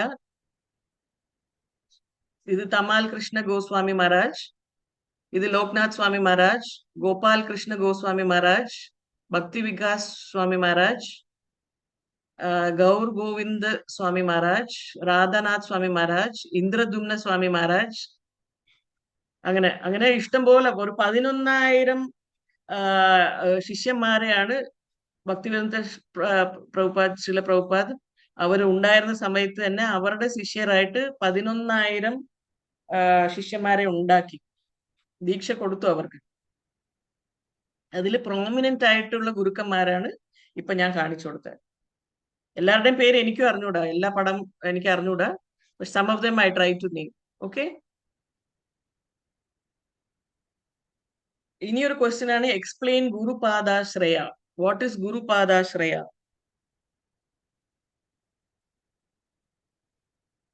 പറയാൻ പറ്റുമോ?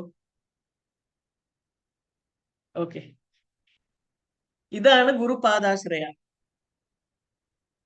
അപ്പോ നമ്മൾ ഒരു ഡിസൈപ്പിൾ ആവുമ്പോ ഇത് നമ്മളാണ്, യു. പിന്നെ നമ്മളെ സപ്പോർട്ട് ചെയ്യാൻ, നമ്മളെ ഈ പാതയില് മീൻസ് കൃഷ്ണാവബോധത്തിലുള്ള പാത, ഗോലോകം എത്തുന്നവരെ നമ്മളെ സപ്പോർട്ട് ചെയ്ത് മുന്നോട്ട് കൊണ്ടുപോകാൻ 3 ഗുരുക്കളുണ്ട്. ഒരെണ്ണം വന്നിട്ട് മെയിൻ ഗുരുവാണ് പരം ശിക്ഷാ ഗുരു ശ്രീല പ്രഭുപാദ്. അത് നമ്മൾ എപ്പോഴും പ്രീ എമിനന്റ് ശിക്ഷാ ഗുരുവായിട്ട് നമ്മൾ കൺസിഡർ ചെയ്യണം. പ്രഭുപാദ് ബുക്സ് വായിച്ചിട്ടാണ് നമുക്ക് മെയിൻ ആയിട്ട് കൃഷ്ണ കോൺഷ്യസ്നസ് നമുക്ക് കിട്ടുന്നത്, അല്ലേ? പ്രഭുപാദ് ബുക്സ് വായിച്ചിട്ടാണ് ശിക്ഷാ ഗുരുക്കളും നിങ്ങളെ പഠിപ്പിച്ച് നിങ്ങളെ ഭക്തന്മാരാക്കുന്നത്, അല്ലേ? അപ്പൊ എപ്പോഴും മെയിൻ അതോറിറ്റി പരം ശിക്ഷാ ഗുരു ശ്രീല പ്രഭുപാദാണ് മെയിൻ നമ്മുടെ സപ്പോർട്ട്. ഓക്കെ, ഇനിയൊരു സപ്പോർട്ടാണ് ദീക്ഷാ ഗുരു. നമുക്ക് മന്ത്രദീക്ഷ കൊടുത്തിട്ട് നമുക്ക് ഇൻസ്ട്രക്ഷൻ ഒക്കെ കൊടുക്കുന്ന ആളാണ് നമുക്ക് ഇനിയൊരു സപ്പോർട്ട്. നമ്മുടെ കൃഷ്ണബോധത്തിലുള്ള പാതയിൽ നമുക്ക് സപ്പോർട്ട് തരുന്ന ഇനിയൊരു സപ്പോർട്ടാണ് ദീക്ഷാ ഗുരു. പിന്നെ ഇനിയൊരു മെയിൻ സപ്പോർട്ടാണ് ശിക്ഷാ ഗുരു. ശിക്ഷാ ഗുരുവും നമുക്ക് ഇൻസ്ട്രക്ഷൻസ് ഒക്കെ കൊടുത്ത് ദീക്ഷാ ഗുരുവിൽ നിന്ന് എങ്ങനെയാണ് നമ്മൾ ദീക്ഷ സ്വീകരിക്കുന്നത്, നമുക്ക് അതിനു വേണ്ടിയിട്ട് എന്തൊക്കെ ചെയ്യണം, ഏതൊക്കെ ബുക്ക് വായിക്കണം, ഓരോ ലെവൽ, അല്ലെ, കൃഷ്ണ സാധക, കൃഷ്ണ സേവക, ഓരോ ലെവലിലും നമ്മൾ എന്തൊക്കെ ചെയ്യണം എന്നൊക്കെ ശിക്ഷാ ഗുരു നമുക്ക് പറഞ്ഞു കൊടുത്തിട്ടാണ് നമ്മൾ ദീക്ഷാ ലെവൽ വരെ എത്തുന്നത്, അല്ലെ? അപ്പൊ ഇവർ ഈ 3 ഗുരുസും വെരി വെരി ഇമ്പോർട്ടന്റ് ആണ് നമ്മളെ മുന്നോട്ട് കൊണ്ടുപോകാൻ. ഇത് എന്തിനാണ് ഈ 3 ഗുരുവും നമുക്ക് സപ്പോർട്ടിന് വേണമെന്ന് പറയുന്നത്? എന്തിനാണ്? ചിലപ്പോ ഇത് കലിയുഗമൊക്കെ ആയതുകൊണ്ട് ചിലപ്പോ ഏതെങ്കിലും ഗുരുവിന് ഫോൾ ഡൗൺ ആവാൻ ചാൻസ് ഉണ്ട്. ചില ദീക്ഷാ ഗുരുക്കന്മാര് പെട്ടെന്ന് ഒരു ദിവസം സന്യാസമൊക്കെ വേണ്ടാന്ന് പറഞ്ഞിട്ട് അവർ കല്യാണം കഴിച്ച് മാറിപ്പോയിട്ടുണ്ട്, അങ്ങനെ സംഭവിച്ചിട്ടുണ്ട്. ചിലപ്പോ ശിക്ഷാ ഗുരുവായിരിക്കും എന്തെങ്കിലും അപവാമിന് എന്തെങ്കിലും തെറ്റായ കാര്യമൊക്കെ ചെയ്തിട്ട് അവർ ഈ പാതയിൽ നിന്ന്, കൃഷ്ണാവബോധത്തിലുള്ള പാതയിൽ നിന്ന് വിട്ടു മാറിപ്പോയിരിക്കുന്നത്. Anybody, it can be anybody. അപ്പോ അങ്ങനെ ഇരിക്കുമ്പോ നമ്മൾ ഈ ട്രെയിനിൽ പോകുമ്പോ ഇത് ഒരു സൈഡ് നമ്മൾ ചാഞ്ഞു പോകും, അല്ലെ? നമ്മുടെ സപ്പോർട്ട് പോകും, അല്ലെ? ആ സപ്പോർട്ട് എന്നാലും പിടിച്ചു നിൽക്കാൻ വേണ്ടിയിട്ടാണ് ബാക്കി 2 എണ്ണം ഇരിക്കുന്നത്. പ്രഭുപാദ് എന്തായാലും വീഴാൻ പറ്റൂല. He is already reach Goloka and is helping us, supporting us, blessing us to come back to Goloka, അല്ലെ? അപ്പൊ പ്രഭുപാദിന് എന്തായാലും വീഴാൻ ചാൻസ് ഇല്ല, അവിടെ എത്തിക്കഴിഞ്ഞു. പക്ഷെ ദീക്ഷാ ഗുരുവും ശിക്ഷാ ഗുരുവും ഈ മെറ്റീരിയൽ വേൾഡിൽ ഉള്ളത് കാരണം എപ്പോ വേണമെങ്കിലും അവർക്ക് എന്ത് വേണമെങ്കിലും സംഭവിക്കാം. അങ്ങനത്തെ സ്ഥിതിയിൽ നമ്മൾ എന്താ ചെയ്യേണ്ടത്? നമുക്ക് അത്രയും ബാഡ് ആയിട്ട് ഫോളോ ചെയ്തിട്ടുണ്ട്, നമ്മൾ എപ്പോഴാണ് ദീക്ഷാ ഗുരുവിനെ നമ്മൾ ത്യജിക്കേണ്ടത് എന്നും പറഞ്ഞ് അതിന്റെയും നമുക്ക് ഇൻസ്ട്രക്ഷൻസ് ഉണ്ട്. അത് ഞാൻ പിന്നീട് അതിൽ വരാം. അങ്ങനെ എന്തെങ്കിലും ഒരു സംഭവം ഉണ്ടെങ്കിൽ നമ്മൾ ദീക്ഷാ ഗുരുവാണ് തെറ്റാവണമെന്ന് പറഞ്ഞു കഴിഞ്ഞാൽ നമ്മൾ പ്രഭുപാദും ശിക്ഷാ ഗുരുവിലും അവരുടെ സപ്പോർട്ടിൽ നമ്മൾ താങ്ങി നിന്നിട്ട് നമുക്ക് പുതിയൊരു ദീക്ഷാ ഗുരുവിൽ നിന്ന് നമുക്ക് ദീക്ഷ എടുക്കാൻ പറ്റും. അപ്പൊ പിന്നെയും ആ ട്രയാങ്കിൾ നമ്മുടെ മൂന്ന് സൈഡിലുള്ള സപ്പോർട്ട് നമുക്ക് തിരിച്ചു കിട്ടും. എങ്ങാനും ശിക്ഷാ ഗുരുവാണ് തെറ്റായി പോകുന്നത്, എന്തെങ്കിലും ഫോൾ ഡൗൺ ആയി, അങ്ങനെ നമുക്ക് ഈ ശിക്ഷാ ഗുരു സപ്പോർട്ട് പോയി കഴിഞ്ഞാൽ നമ്മൾ എന്ത് ചെയ്യും? പിന്നെയും നമ്മളെ താങ്ങാൻ ആരുണ്ട്? ശ്രീല പ്രഭുപാദ് അപ്പോഴും ഉണ്ട്, നമുക്ക് ആ സമയത്ത് ദീക്ഷാ ഗുരു ഉണ്ട്. നമുക്ക് വേണമെങ്കിൽ ഈ ശിക്ഷാ ഗുരുവിനെ മാറ്റിയിട്ട് ഇനിയൊരു ശിക്ഷാ ഗുരു നമുക്ക് സ്വീകരിക്കാൻ പറ്റും. ഏതൊക്കെ സന്ദർഭത്തിലാണ് നമ്മൾക്ക് ഗുരുവിനെ ത്യജിച്ചിട്ട് വേറെ ഗുരുവിനെ സ്വീകരിക്കാൻ പറ്റൂന്ന് നമ്മൾ പിന്നീട് പഠിക്കും. ഇത്രയും മനസ്സിലായോ? What is ഗുരുപാദാശ്രയ? ഗുരുപാദാശ്രയ എന്ന് പറഞ്ഞു കഴിഞ്ഞാൽ ഈ സംഭവമാണ്. ഈ 3 തരം ഗുരുക്കളുണ്ട് നമ്മളെ സപ്പോർട്ട് ചെയ്യാൻ. ഇതാണ് ഗുരുപാദാശ്രയ. അടുത്ത പോയിന്റിലോട്ട് പോട്ടെ ഞാന്. ഇതിൽ എന്തെങ്കിലും ഡൗട്ട് ഉണ്ടോ? ഇല്ല മാതാജി. ഓക്കെ. ശ്രീല പ്രഭുപാദനെ കുറിച്ച് ഒരു എസ്സേ എഴുതു എന്ന് പറഞ്ഞ ക്വസ്റ്റ്യൻ വരാൻ ചാൻസ് ഉണ്ട്. 3 പേജ് 700 വേർഡ്സിൽ ഒരു എസ്സേ എഴുതു എന്ന് പറഞ്ഞു കഴിഞ്ഞാൽ ശ്രീല പ്രഭുപാദനെ കുറിച്ച് എന്തൊക്കെ എഴുതും? ഓക്കെ, ഈ പോയിന്റ്സ് ഒക്കെ എഴുതാം. He is the preeminent shikshak. ഈ 3 പോയിന്റ് എഴുതാമല്ലോ മാതാജി. നേരത്തെ പറഞ്ഞത് ഗുരുപാദാശ്രയ, ആ ക്വസ്റ്റ്യന്റെ ആൻസർ ആണ് നേരത്തെ വരച്ച ട്രയാങ്കിൾ. ഇത് നമ്മൾ അടുത്ത പോയിന്റിലോട്ട് വന്നിരിക്കുന്നു. ശ്രീല പ്രഭുപാദ് ആരാണ്? Who is Srila Prabhupad? Write an essay on Srila Prabhupad, അല്ലെങ്കിൽ tell in your own words the glories of Srila Prabhupad, അല്ലെ എന്തെങ്കിലും ഒരു പ്രഭുപാദിനെ കുറിച്ച് ഒരു നിങ്ങളെ കൊണ്ട് എഴുതണം എന്ന് പറഞ്ഞു കഴിഞ്ഞാൽ അത് എവിടെ വേണമെങ്കിലും വരാം. ഇനിഷ്യേഷൻ പ്രോഗ്രാമിൽ വരാം, അല്ലെങ്കിൽ ഇത് IDC കോഴ്സിൽ വരാം, എവിടെ വേണമെങ്കിലും ആ ക്വസ്റ്റ്യൻ വരാം. അപ്പൊ നിങ്ങൾക്ക് ഞാൻ തരുന്ന പോയിന്റ്സ് ആണ്. ഇത്രയും പോയിന്റ്സ് എങ്കിലും നിങ്ങൾ എഴുതി കഴിഞ്ഞാൽ ഫുൾ മാർക്കാണ്. ഒന്ന് വന്നിട്ട് പ്രീ എമിനന്റ് ശിക്ഷാ ഗുരു അല്ലെങ്കിൽ പരം ശിക്ഷാ ഗുരു ആണ് ശ്രീല പ്രഭുപാദ്. നമ്മുടെ എപ്പോഴും ഉള്ള ഒരു ശിക്ഷാ ഗുരുവാണ്. ശിക്ഷാ ഗുരുവോ ദീക്ഷാ ഗുരുവോ ആരും ഇല്ലാത്തപ്പോഴും പ്രഭുപാദ് നമ്മളെ ശിക്ഷാ ഗുരുവാണ്. അപ്പൊ that is why he is called pre eminent ശിക്ഷാ ഗുരു. നമ്മള് പ്രഭുപാദിന്റെ ബുക്സിനെയാണ് റിലേ ചെയ്ത് നമ്മൾ പഠിച്ചാണ് മെയിൻ ആയിട്ട്, അതിൽ നിന്നാണ് മെയിൻ ശിക്ഷ ഇൻസ്ട്രക്ഷൻസ് കിട്ടുന്നത്. ബുക്ക് വായിച്ചിട്ടില്ലെങ്കിൽ നമ്മൾ ഒന്നുമല്ല, ചുമ്മാ പ്രസാദം ഡിവോട്ടീസ് ആയി പോകും. ബുക്ക് വായിച്ചിട്ടുണ്ടെങ്കിലേ നമുക്ക് ഡിവോട്ടി ആവാൻ പറ്റുള്ളൂ. കാര്യങ്ങളൊക്കെ തലയിൽ ഫിലോസഫി ഉണ്ടെങ്കിലേ നമ്മൾ ഡിസൈപ്പിളും ഡിവോട്ടിയൊക്കെ ആവാൻ പറ്റുള്ളൂ. ഓക്കെ, ഹരകൃഷ്ണ മാതാജി വായിച്ചുകൊണ്ടും കാര്യമില്ല, അതിന്റെ അർത്ഥം മനസ്സിലാവണം. അതിനാണ് ശിക്ഷാ ഗുരു ദീക്ഷാ ഗുരു നമ്മളൊക്കെ ഉള്ളത്. അപ്പൊ അർത്ഥം മനസ്സിലാക്കാൻ വേണ്ടിയിട്ട് ചിലപ്പോ പ്രഭുപാദ് അത്രയും സിമ്പിൾ ആക്കിയിട്ടുണ്ട്. എന്നാലും ചിലപ്പോൾ നമുക്ക് മനസ്സിലാക്കാത്തപ്പോൾ നമുക്ക് ക്വസ്റ്റ്യൻ ചോദിച്ച് നമുക്ക് മനസ്സിലാക്കി എടുക്കണം. ബിക്കോസ് നമുക്ക് വേറെ ബസ്സില്ല, അല്ലെ? നാട്ടിൽ പോകാൻ വേറെ ബസ്സില്ല. അവസാനത്തെ ബസ്സിലാണ് കയറി ഇരിക്കുന്നത് ഇപ്പൊ നിങ്ങൾ. അപ്പൊ നിങ്ങൾ എല്ലാം ചോദിച്ചു മനസ്സിലാക്കണം. അതിനാണ് ഈ സെഷൻസ് ഒക്കെ വെക്കണേ, ഈ interactive sessions where we can talk to somebody, അല്ലെ? നമുക്കിപ്പോ ഡയറക്റ്റ് പ്രഭുപാദിനെ നമുക്ക് ഗുരുവായിട്ട് സ്വീകരിക്കാൻ പറ്റുമോ? നമുക്ക് ഡൗട്ട് ഒക്കെ വരുമ്പോ പ്രഭുപാദിന്റെ ഡയറക്റ്റ് സംസാരിച്ച് നമുക്ക് ആൻസർ ഒക്കെ കിട്ടുമോ? നമുക്ക് ഇല്ല, പറ്റൂല, അല്ലെ? നമ്മൾ അത്രയൊന്നും പ്രോഗ്രസ് ആയിട്ടില്ല, അല്ലെ? അപ്പൊ ഇപ്പൊ ഇവിടെ ജീവനോടെ ഉള്ള ആൾക്കാരുടെ അടുത്ത് നമുക്ക് ക്വസ്റ്റ്യൻ ഒക്കെ ചോദിച്ച് വല്ലതും മനസ്സിലാക്കാൻ പറ്റുള്ളൂ. ഓക്കെ, നമ്മുടെ സീനിയർ ഡിവോട്ടീസ് എന്തായാലും ഇതൊക്കെ പഠിച്ച് അവരത് മനസ്സിലാക്കി ഡൈജസ്റ്റ് ചെയ്തിട്ട് എന്നിട്ടാണ് നിങ്ങൾക്ക് തിരിച്ചു കൊടുക്കുന്നത്. അവര് മനസ്സിലാക്കുമ്പോഴേ നിങ്ങളെ മനസ്സിലാക്കിപ്പിക്കാൻ പറ്റുള്ളൂ. അതാണ് ഗുരുവിന്റെ ഒരു ക്വാളിഫിക്കേഷൻ. അപ്പൊ Srila Prabhupada 1 point pre eminent ശിക്ഷാ ഗുരുവാണ്, പരം ശിക്ഷാ ഗുരുവാണ്. പിന്നെ he's founder Acharya of ISKCON. പിന്നെ അടുത്ത പോയിന്റ് എന്താണ്? ഹീസ് ശക്തി ആവേശ അവതാർ ഓഫ് കൃഷ്ണ. ശക്തി ആവേശ അവതാർ എന്ന് പറഞ്ഞു കഴിഞ്ഞാൽ എംപവേർഡ് പേഴ്സൺ ആണ്. ഒരു സാധാരണ മനുഷ്യന്, ബിക്കോസ് ഹീസ് ഡിസൈറിങ്, സാധാരണ മനുഷ്യനായിട്ടാണ് ജനിച്ചത്. പക്ഷെ ഭഗവാന്റെ സേവനം അത്രയും ആഗ്രഹിക്കുന്നു. ഗുരു പറഞ്ഞ കാര്യങ്ങളൊക്കെ, ഇൻസ്ട്രക്ഷൻസ് ഒക്കെ ഒരുപാട് ആഗ്രഹിച്ച് അത് മുന്നോട്ട് കൊണ്ടുപോയി ചെയ്യുന്ന കാരണം അവർക്ക് എംപവർമെന്റ് കിട്ടുന്നുണ്ട്. ഭഗവാന്റെ തന്നെ പവർ അവർക്ക് കിട്ടുന്ന കാരണം പ്രഭുപാദിന് ശക്തി ആവേശ അവതാർ ഓഫ് കൃഷ്ണ എന്നാണ് പറയുന്നത്. വേറെ ഒരു ശക്തി ആവേശ അവതാറിന്റെ പേര് പറയാൻ പറ്റുമോ? ശക്തി ആവേശം എന്താണെന്ന് മനസ്സിലാക്കിയോ എന്ന് അറിയാൻ വേണ്ടിട്ടാ. Bhargavaraman. Parasuraman. Very good, very good. അപ്പൊ പരശുരാമൻ അവതാരം എപ്പോഴും ഒരു സാധാരണ മനുഷ്യനായിരിക്കും. പക്ഷെ ഭഗവാന്റെ കാര്യങ്ങൾ കാര്യമായിട്ട് ചെയ്ത് മീൻസ് ക്ഷത്രിയ കുലം മൊത്തം നശിപ്പിച്ചു. ആ സമയത്തുള്ള ആ യുഗത്തിലുള്ള ആവശ്യമായിരുന്നു അത്.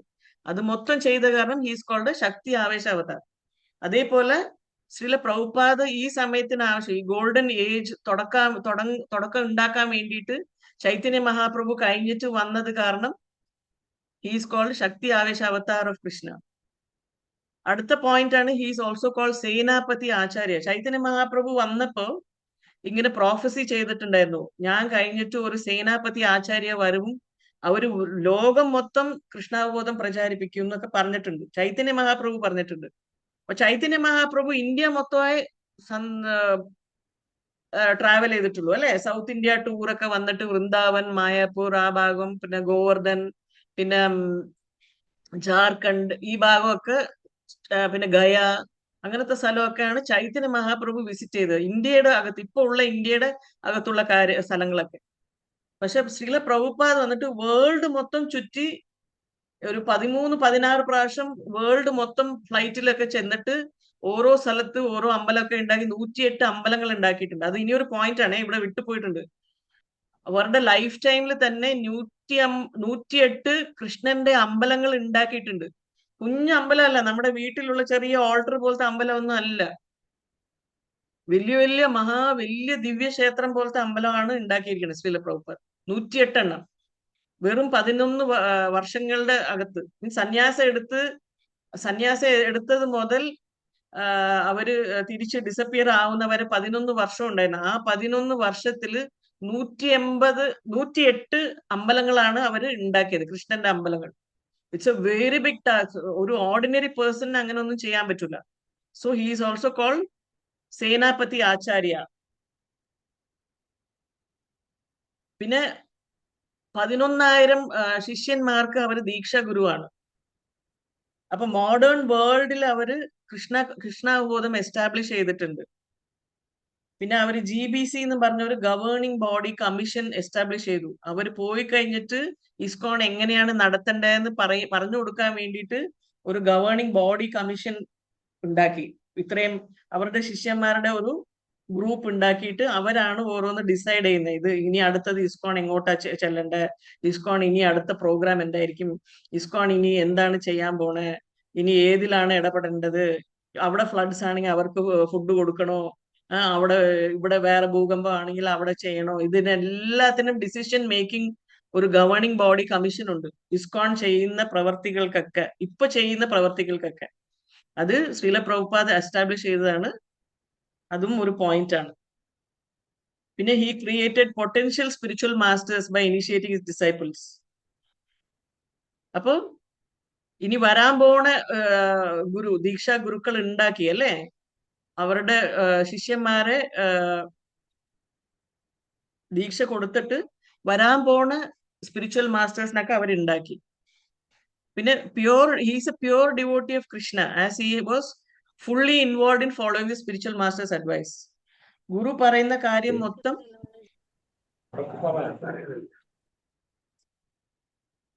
കേക്കാവോ? ഇടയ്ക്ക് പോയായിരുന്നോ?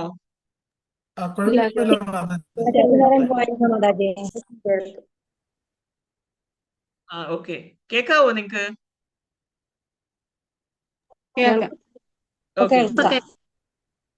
ഇടയ്ക്ക് പോയായിരുന്നു. അപ്പൊ മോഡേൺ വേൾഡിൽ കൃഷ്ണാവബോധം എസ്റ്റാബ്ലിഷ് ചെയ്തു. പിന്നെ ഗവേണിംഗ് ബോഡി കമ്മീഷൻ പ്രവർത്തിക്കാൻ വേണ്ടിയിട്ട് അത് എസ്റ്റാബ്ലിഷ് ചെയ്തു. പിന്നെ 11,000 ശിഷ്യന്മാർ ഉണ്ടാക്കിയിട്ട് അതിൽ ചില ആൾക്കാരെ ദീക്ഷാ ഗുരു ആവാൻ വേണ്ടിയിട്ട് നിയോഗിച്ചു. പിന്നെ അവരൊരു പ്യൂർ ഡിവോട്ടി ഓഫ് കൃഷ്ണ ആണ്. കാരണം അവരുടെ ഗുരുവിന്റെ ആജ്ഞ അതേപടി അവർ ഫോളോ ചെയ്യുന്ന കാരണം അവരൊരു പ്യൂർ ഡിവോട്ടിയാണ്. ഗുരുവിനെ അങ്ങനെ ഫോളോ ചെയ്യുന്ന കാരണം he's also A pure devotee. Okay. പിന്നെ സൊസൈറ്റിയിൽ മീൻസ് ഇസ്കോൺ സൊസൈറ്റിയിൽ അൾട്ടിമേറ്റ് അതോറിറ്റി പ്രഭുപാദ് എന്താണോ പറയുന്നത് അതാണ് അൾട്ടിമേറ്റ് അതോറിറ്റി, അതിനപ്പുറം ഒന്നുമില്ല. ഓക്കെ. അപ്പൊ ചൈതന്യ മഹാപ്രഭുവിന്റെ മെസ്സേജ് ഇങ്ങനെ കൊണ്ടു നടക്കുന്ന ആളാണ് ശ്രീല പ്രഭുപാദ്. ഈ ലിസ്റ്റിൽ ഞാൻ എഴുതാത്തത് ഒരേ പോയിന്റ് ഉള്ളൂ, അത് 108 അമ്പലങ്ങൾ. അത് നിങ്ങൾ എഴുതണേ, എഴുതിയെടുത്തോ എല്ലാം. സമയം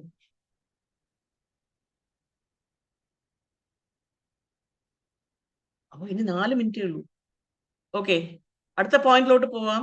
what is Ritvik philosophy and give 7 reasons to show it is wrong. Ritvik philosophy വളരെ ഇമ്പോർട്ടന്റ് ആണ്. ഇപ്പൊ നടക്കുന്ന സംഭവങ്ങളാണത്. അറിയാവോ എന്താണെന്ന്?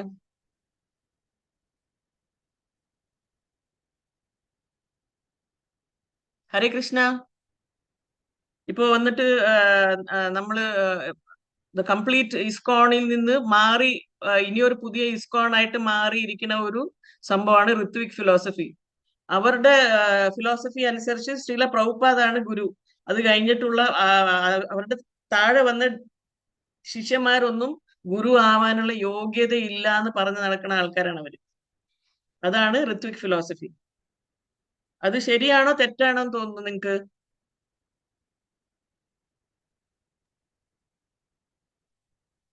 തെറ്റാണ്. തെറ്റാണ്. കാരണം ഈ നമ്മുടെ പ്രഭുപാദിന്റെ ഫിലോസഫി തന്നെ ഹരിനാം നമ്മൾ ജപിച്ചു കഴിഞ്ഞാൽ തന്നെ നമ്മൾ പ്യുവർ ഡിവോട്ടി ആവണ്, നമുക്ക് ഭക്തനാവാൻ പറ്റും എന്നൊക്കെയാണ് പ്രഭുപാദ് പറഞ്ഞിരിക്കുന്നത് അല്ലേ. നമ്മൾ ദീക്ഷ എടുക്കുമ്പോൾ നമ്മൾ ഇനിയൊരു പ്യുവർ ഡിവോട്ടിനെ ഫോളോ ചെയ്യുമ്പോൾ we can also become pure devotee. ആ സംഭവം നടന്നുകൊണ്ടിരിക്കുകയാണ്, ആ പരിവർത്തനം നമ്മളിൽ നടന്നുകൊണ്ടിരിക്കുകയാണ്. നമ്മൾ ആരെയും എക്സ്പ്ലോയിറ്റ് ചെയ്യാതെ നമ്മൾ പക്ക കൃഷ്ണാവബോധം, കൃഷ്ണനെ പ്രീതിപ്പെടുത്താൻ മാത്രമാണ് നമ്മൾ മുന്നോട്ട് പോണ ആ സംഭവം. അങ്ങനെ ഒരു പ്യുവർ ഡിവോട്ടി ആവുന്നത്, ആ പരിവർത്തനം നമ്മളിൽ നടന്നുകൊണ്ടിരിക്കുകയാണ്.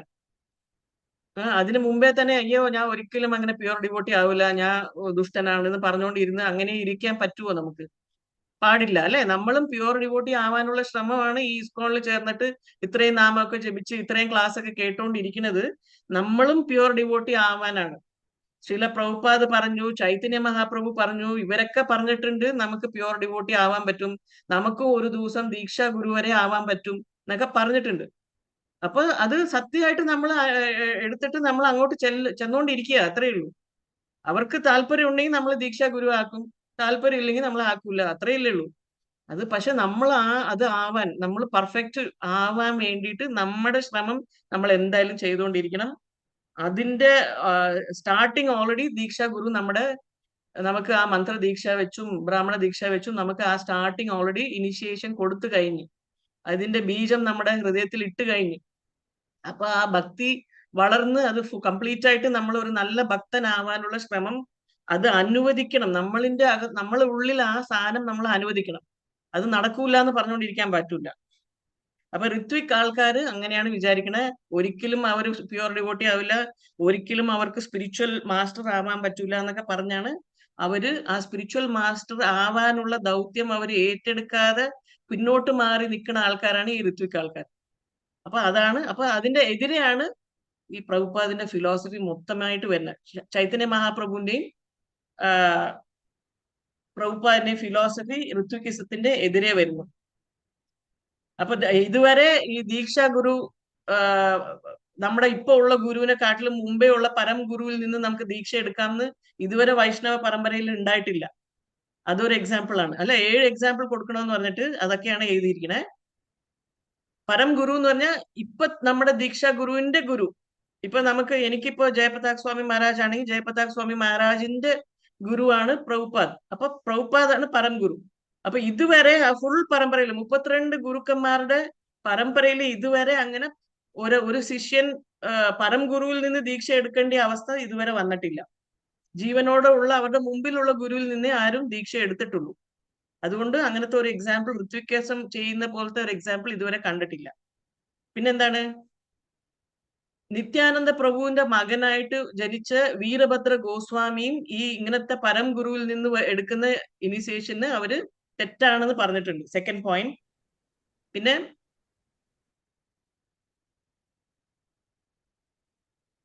ഇതുവരെ ഒരു ദീക്ഷാ ഗുരുവും നമ്മൾ ക്വാളിഫൈ ആയിട്ടില്ല. ദീക്ഷാ ഗുരു ക്വാളിഫൈ ആവുന്നില്ല. അതുകൊണ്ട് പ്രഭുപാദ് പറഞ്ഞു കൊടുത്തതൊക്കെ തെറ്റാണ് എന്ന് കാണിക്കാൻ വേണ്ടിയിട്ട് അങ്ങനെ അവർ തെറ്റായ ഒന്നും ചെയ്തിട്ടില്ല അല്ലെ. അപ്പൊ ദീക്ഷാ ഗുരുസ് ഒക്കെ ആക്ച്വലി ഫോളോയിങ് പ്രഭുപാദ് ആരൊക്കെയാണോ അവര് they are also fulfilling Prabhupad's mission and also becoming spiritual master.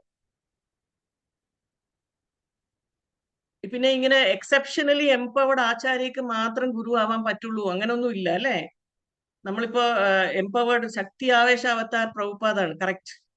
അതുകൊണ്ട് പ്രഭുപാദിന്റെ ഡിസൈപ്പിൾസ് ആർക്കും ശക്തി ആവേശ അവതാർ ആയാലേ അവർക്ക് ദീക്ഷാ ഗുരു ആവാൻ പറ്റുള്ളൂ എന്നൊന്നും എവിടെയും പറഞ്ഞിട്ടില്ല. കാരണം ഇപ്പൊ ഭക്തി സിദ്ധാന്ത സ്വാമി ഗോസ്വാമി മഹാരാജ് അങ്ങനെ പ്രഭുപാദിന്റെ ഗുരു ആരുടെ അടുത്ത് നിന്നാണ് ദീക്ഷ എടുത്തത്?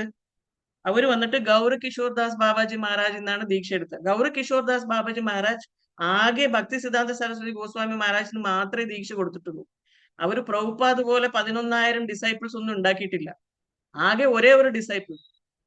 അപ്പൊ അവരൊക്കെ എംപവേർഡ് ഇൻകാർണേഷൻ ഒന്നുമല്ല. എന്നാലും അവര് ആവശ്യം വന്നപ്പോ ആ പരമ്പര കണ്ടിന്യൂ ചെയ്യാൻ വേണ്ടിയിട്ട് അവര് ദീക്ഷ കൊടുത്തു. സ്പിരിച്വൽ മാസ്റ്ററായി എന്നിട്ട് അടുത്ത ഡിസൈപ്പിളിന് ദീക്ഷ കൊടുത്തു. അപ്പൊ അങ്ങനത്തെ ഒരു സന്ദർഭം വരുമ്പോൾ നമ്മൾ ദീക്ഷ കൊടുക്കണം.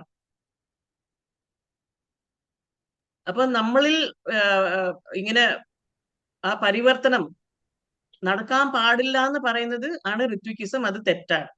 അടുത്ത പോയിന്റ്, ഋത്വിക്കിസം വന്നിട്ട് എല്ലാ ആചാര്യന്മാരും പറയുന്നതിന്റെ ഓപ്പോസിറ്റ് ആണ് പറയുന്നത് അല്ലെ. ആചാര്യന്മാർ എന്ത് പറയുന്നു? നമ്മുടെ ഗുരുവും പ്രഭുപാദും ചൈതന്യ മഹാപ്രഭുവും വരുന്ന ആചാര്യസ് എല്ലാരും പറയുന്നത് എന്താണ്? നമ്മൾ ഈ കൃഷ്ണാവബോധം പ്രാക്ടീസ് ചെയ്ത് കഴിഞ്ഞാൽ നമ്മൾ ഒരു ദിവസം നല്ല പ്യോർ ഭക്തരാകും എന്നാണ് പറയുന്നത്. അപ്പൊ ഋത്വിക്കിസം എന്താ പറയുന്നത്? അങ്ങനെ ആവൂല എന്നാണ് പറയുന്നത്. അപ്പൊ അത് ഫുൾ എല്ലാ ആചാര്യരും തെറ്റാണെന്ന് അവര് എസ്റ്റാബ്ലിഷ് ചെയ്യുന്നത്. അപ്പൊ അത് നമ്മൾ ഫോളോ ചെയ്യാൻ പാടില്ല. We have to believe what the acharyas are saying അല്ലെ. എത്ര വലിയ ചണ്ടാളനാണെങ്കിലും അയാൾക്ക് ഒരു ദിവസം കൃഷ്ണാവബോധം പ്രാക്ടീസ് ചെയ്ത് കഴിഞ്ഞാൽ അവർക്ക് ഏറ്റവും ശ്രേഷ്ഠനായ ഭക്തനാവാൻ പറ്റുമെന്ന് കൃഷ്ണനും പറഞ്ഞിട്ടുണ്ട്. അപ്പൊ പിന്നെ നമുക്ക് ഇവരൊക്കെ തെറ്റാണെന്ന് പറഞ്ഞു കഴിഞ്ഞാൽ അപ്പൊ എന്താണ് ഋത്വിക്കിസം? അത് തെറ്റാണ്. Ritvik guru does not formally accept the responsibility of delivering the disciple. ഇപ്പൊ ബാക്കി ഗുരുക്കളൊക്കെ ഫോർമൽ ആയിട്ട് അവര് ഇവരുടെ കർമ്മമൊക്കെ ഏറ്റെടുത്തിട്ട് അവരെ തിരിച്ച് കൈപിടിച്ച് ഗോലോക വൃന്ദാവനത്തിൽ എത്തിക്കുന്ന ആ റെസ്പോൺസിബിലിറ്റി ഒരു ദീക്ഷാ ഗുരു എടുക്കുന്നുണ്ട് അല്ലെ. അവര് എടുക്കൂല. ഋത്വിക് ഗുരു ഇല്ല അവിടെ. അവർ പ്രഭുപാദാണ് ഗുരു എന്ന് പറഞ്ഞിട്ട് അങ്ങനെ ഫ്രീ ആയിട്ട് അവർ നടക്കുകയാണ്. അപ്പൊ അവർക്ക് ഗുരുവിന്റെ ആ ദൗത്യം സ്വീകരിക്കാൻ അവർക്ക് താല്പര്യമില്ല. അപ്പൊ അത് തെറ്റാണ്. അപ്പൊ ഈ 7 പോയിന്റ് എഴുതി കഴിഞ്ഞാൽ ഒരുവിധം 90 മാർക്ക് കിട്ടും. അത് കഴിഞ്ഞിട്ട് ചൈതന്യ മഹാപ്രഭു തന്നെ പറഞ്ഞ ഒരു 2 പോയിന്റ് ഉണ്ട്. അതും കൂടി പറഞ്ഞു കഴിഞ്ഞാൽ നമുക്ക് ഫുൾ 100 മാർക്സ് കിട്ടും. ചൈതന്യ മഹാപ്രഭു പറയുന്നത് കിബ വിപ്ര കിബ ന്യാസി ശൂദ്രകേന നയ ഏ കൃഷ്ണ തത്വവേത്ത സേ ഗുരു ഹേ ശ്രീ ചൈതന്യ ചരിതാമൃത മധ്യലീല 8:128. അതിലാണ് ഇത് പറയുന്നത്. എന്ന് പറഞ്ഞാൽ ആരാണ് പണ്ഡിതൻ, കിബ വിപ്ര, ആരാണ് അറിവുള്ള ആള്? അവൻ ശൂദ്രനായാലും കുഴപ്പമില്ല, അവൻ എന്താണെങ്കിലും കുഴപ്പമില്ല, അവന് കൃഷ്ണ തത്വം മനസ്സിലാക്കിയിട്ടുണ്ടെങ്കിൽ അവന് ഗുരു ആകാൻ പറ്റും. അവൻ ഗുരുവാണ് എന്ന് പറഞ്ഞിരിക്കുന്നത്. അത് ചൈതന്യ മഹാപ്രഭു പറഞ്ഞിരിക്കുന്നത്. അപ്പൊ നമ്മുടെ ക്വാളിഫിക്കേഷൻ 0 ആണെങ്കിലും നമുക്ക് കൃഷ്ണ തത്വം എന്താണ്, കൃഷ്ണാവബോധം എന്താണ്, അത് എങ്ങനെയാ പ്രാക്ടീസ് ചെയ്യുന്നതെന്ന് അറിയാമെങ്കിൽ അത് ഇനിയൊരാൾക്ക് പഠിപ്പിച്ച് നമുക്ക് ഗുരു ആകാൻ പറ്റും എന്നാണ് ചൈതന്യ മഹാപ്രഭുവെ പറഞ്ഞിരിക്കുന്നത്. ഇനിയൊരു ശ്ലോകത്തില് ചൈതന്യ ചരിതാമൃതയിൽ പറയുന്നത് അമര ആജ്ഞായ ഗുരു ഹന താര ഏ ദേശ യാര ദേക്ക താരെ കഹ കൃഷ്ണ ഉപദേശ. അപ്പൊ ആരെ കാണുന്നോ അവരെയൊക്കെ കൃഷ്ണ ഉപദേശം പറഞ്ഞു കൊടുക്കൂ, നീ ഒരു സ്പിരിച്വൽ മാസ്റ്റർ ആയിക്കോ എന്നാണ് ചൈതന്യ മഹാപ്രഭു പറഞ്ഞിരിക്കുന്നത്. അപ്പൊ ഈ 2 ശ്ലോകം നിങ്ങൾ ഓർത്തിരുന്നു കഴിഞ്ഞാൽ നിങ്ങൾക്ക് ഫുൾ മാർക്ക് കിട്ടും. അതിന്റെ ശ്ലോകം നമ്പറും സ്ക്രീൻഷോട്ടോ എന്തോ എഴുതിക്കോളൂ. ഇത് ബംഗാളിയാണ്, അതുകൊണ്ട് കുറച്ച് സംസ്കൃതം പോലെയല്ല, ബംഗാളിയാണ്. ചൈതന്യ ചരിത്രാമൃതയിൽ നിന്ന് എടുത്ത 2 ശ്ലോകമാണ്. ഇനിയൊരു പോയിന്റ് ആണ് ഇത് എന്ന് പറഞ്ഞാൽ തുഷ്ടകൃഷ്ണ സ്വാമി എന്ന് പറഞ്ഞ് പ്രഭുപാദ് ഡിസൈപ്പിൾ ഉണ്ടായിരുന്നു. പ്രഭുപാദ് ഉള്ള സമയത്ത് 2 ഡിസംബർ 1975 പ്രഭുപാദ് അവർക്കൊരു ലെറ്റർ എഴുതി. ഇതാണ് ആ ലെറ്റർ. ഇങ്ങനെ നിങ്ങൾ നന്നായിട്ട് കൃഷ്ണാബോധം പ്രാക്ടീസ് ചെയ്യുന്നുണ്ട്, ഇങ്ങനെ നിങ്ങൾ ഫോളോ ചെയ്ത് കഴിഞ്ഞാൽ നിങ്ങൾ ഒരു ദിവസം ബോണഫൈഡ് ഗുരു ആകാം, നിങ്ങൾക്ക് ശിഷ്യന്മാരെ സ്വീകരിക്കാം, ഇതേ പ്രിൻസിപ്പൾ ഫോളോ ചെയ്താൽ മതി എന്ന് പറയുന്നുണ്ട്. ഇത് ഞാൻ നിങ്ങളുടെ മഞ്ഞ കളറിൽ ഹൈലൈറ്റ് ചെയ്തിട്ടില്ലേ, അതാണ് ആ സെന്റൻസ്. നമുക്ക് നീ ഇതേപോലെ ഞാൻ പറഞ്ഞതൊക്കെ നീ കറക്റ്റ് ആയിട്ട് ഫോളോ ചെയ്യുകയാണെങ്കിൽ നിനക്ക് ഒരു ദിവസം സ്പിരിച്വൽ ദീക്ഷാ ഗുരു ആകാൻ പറ്റും എന്നാണ് ശ്രീല പ്രഭുപാദൻ തന്നെ ആ ലെറ്ററിൽ എഴുതിയിരിക്കുന്നത്. അപ്പൊ ഇതൊക്കെ വെച്ച് എവിഡൻസ് വെച്ച് നമുക്ക് ശ്രീല പ്രഭുപാദ് പറയുന്നത് നമ്മൾ കേട്ടാൽ മതി അല്ലെ, നമുക്ക് ഒരു ദിവസം ഗുരു ആകാൻ പറ്റും.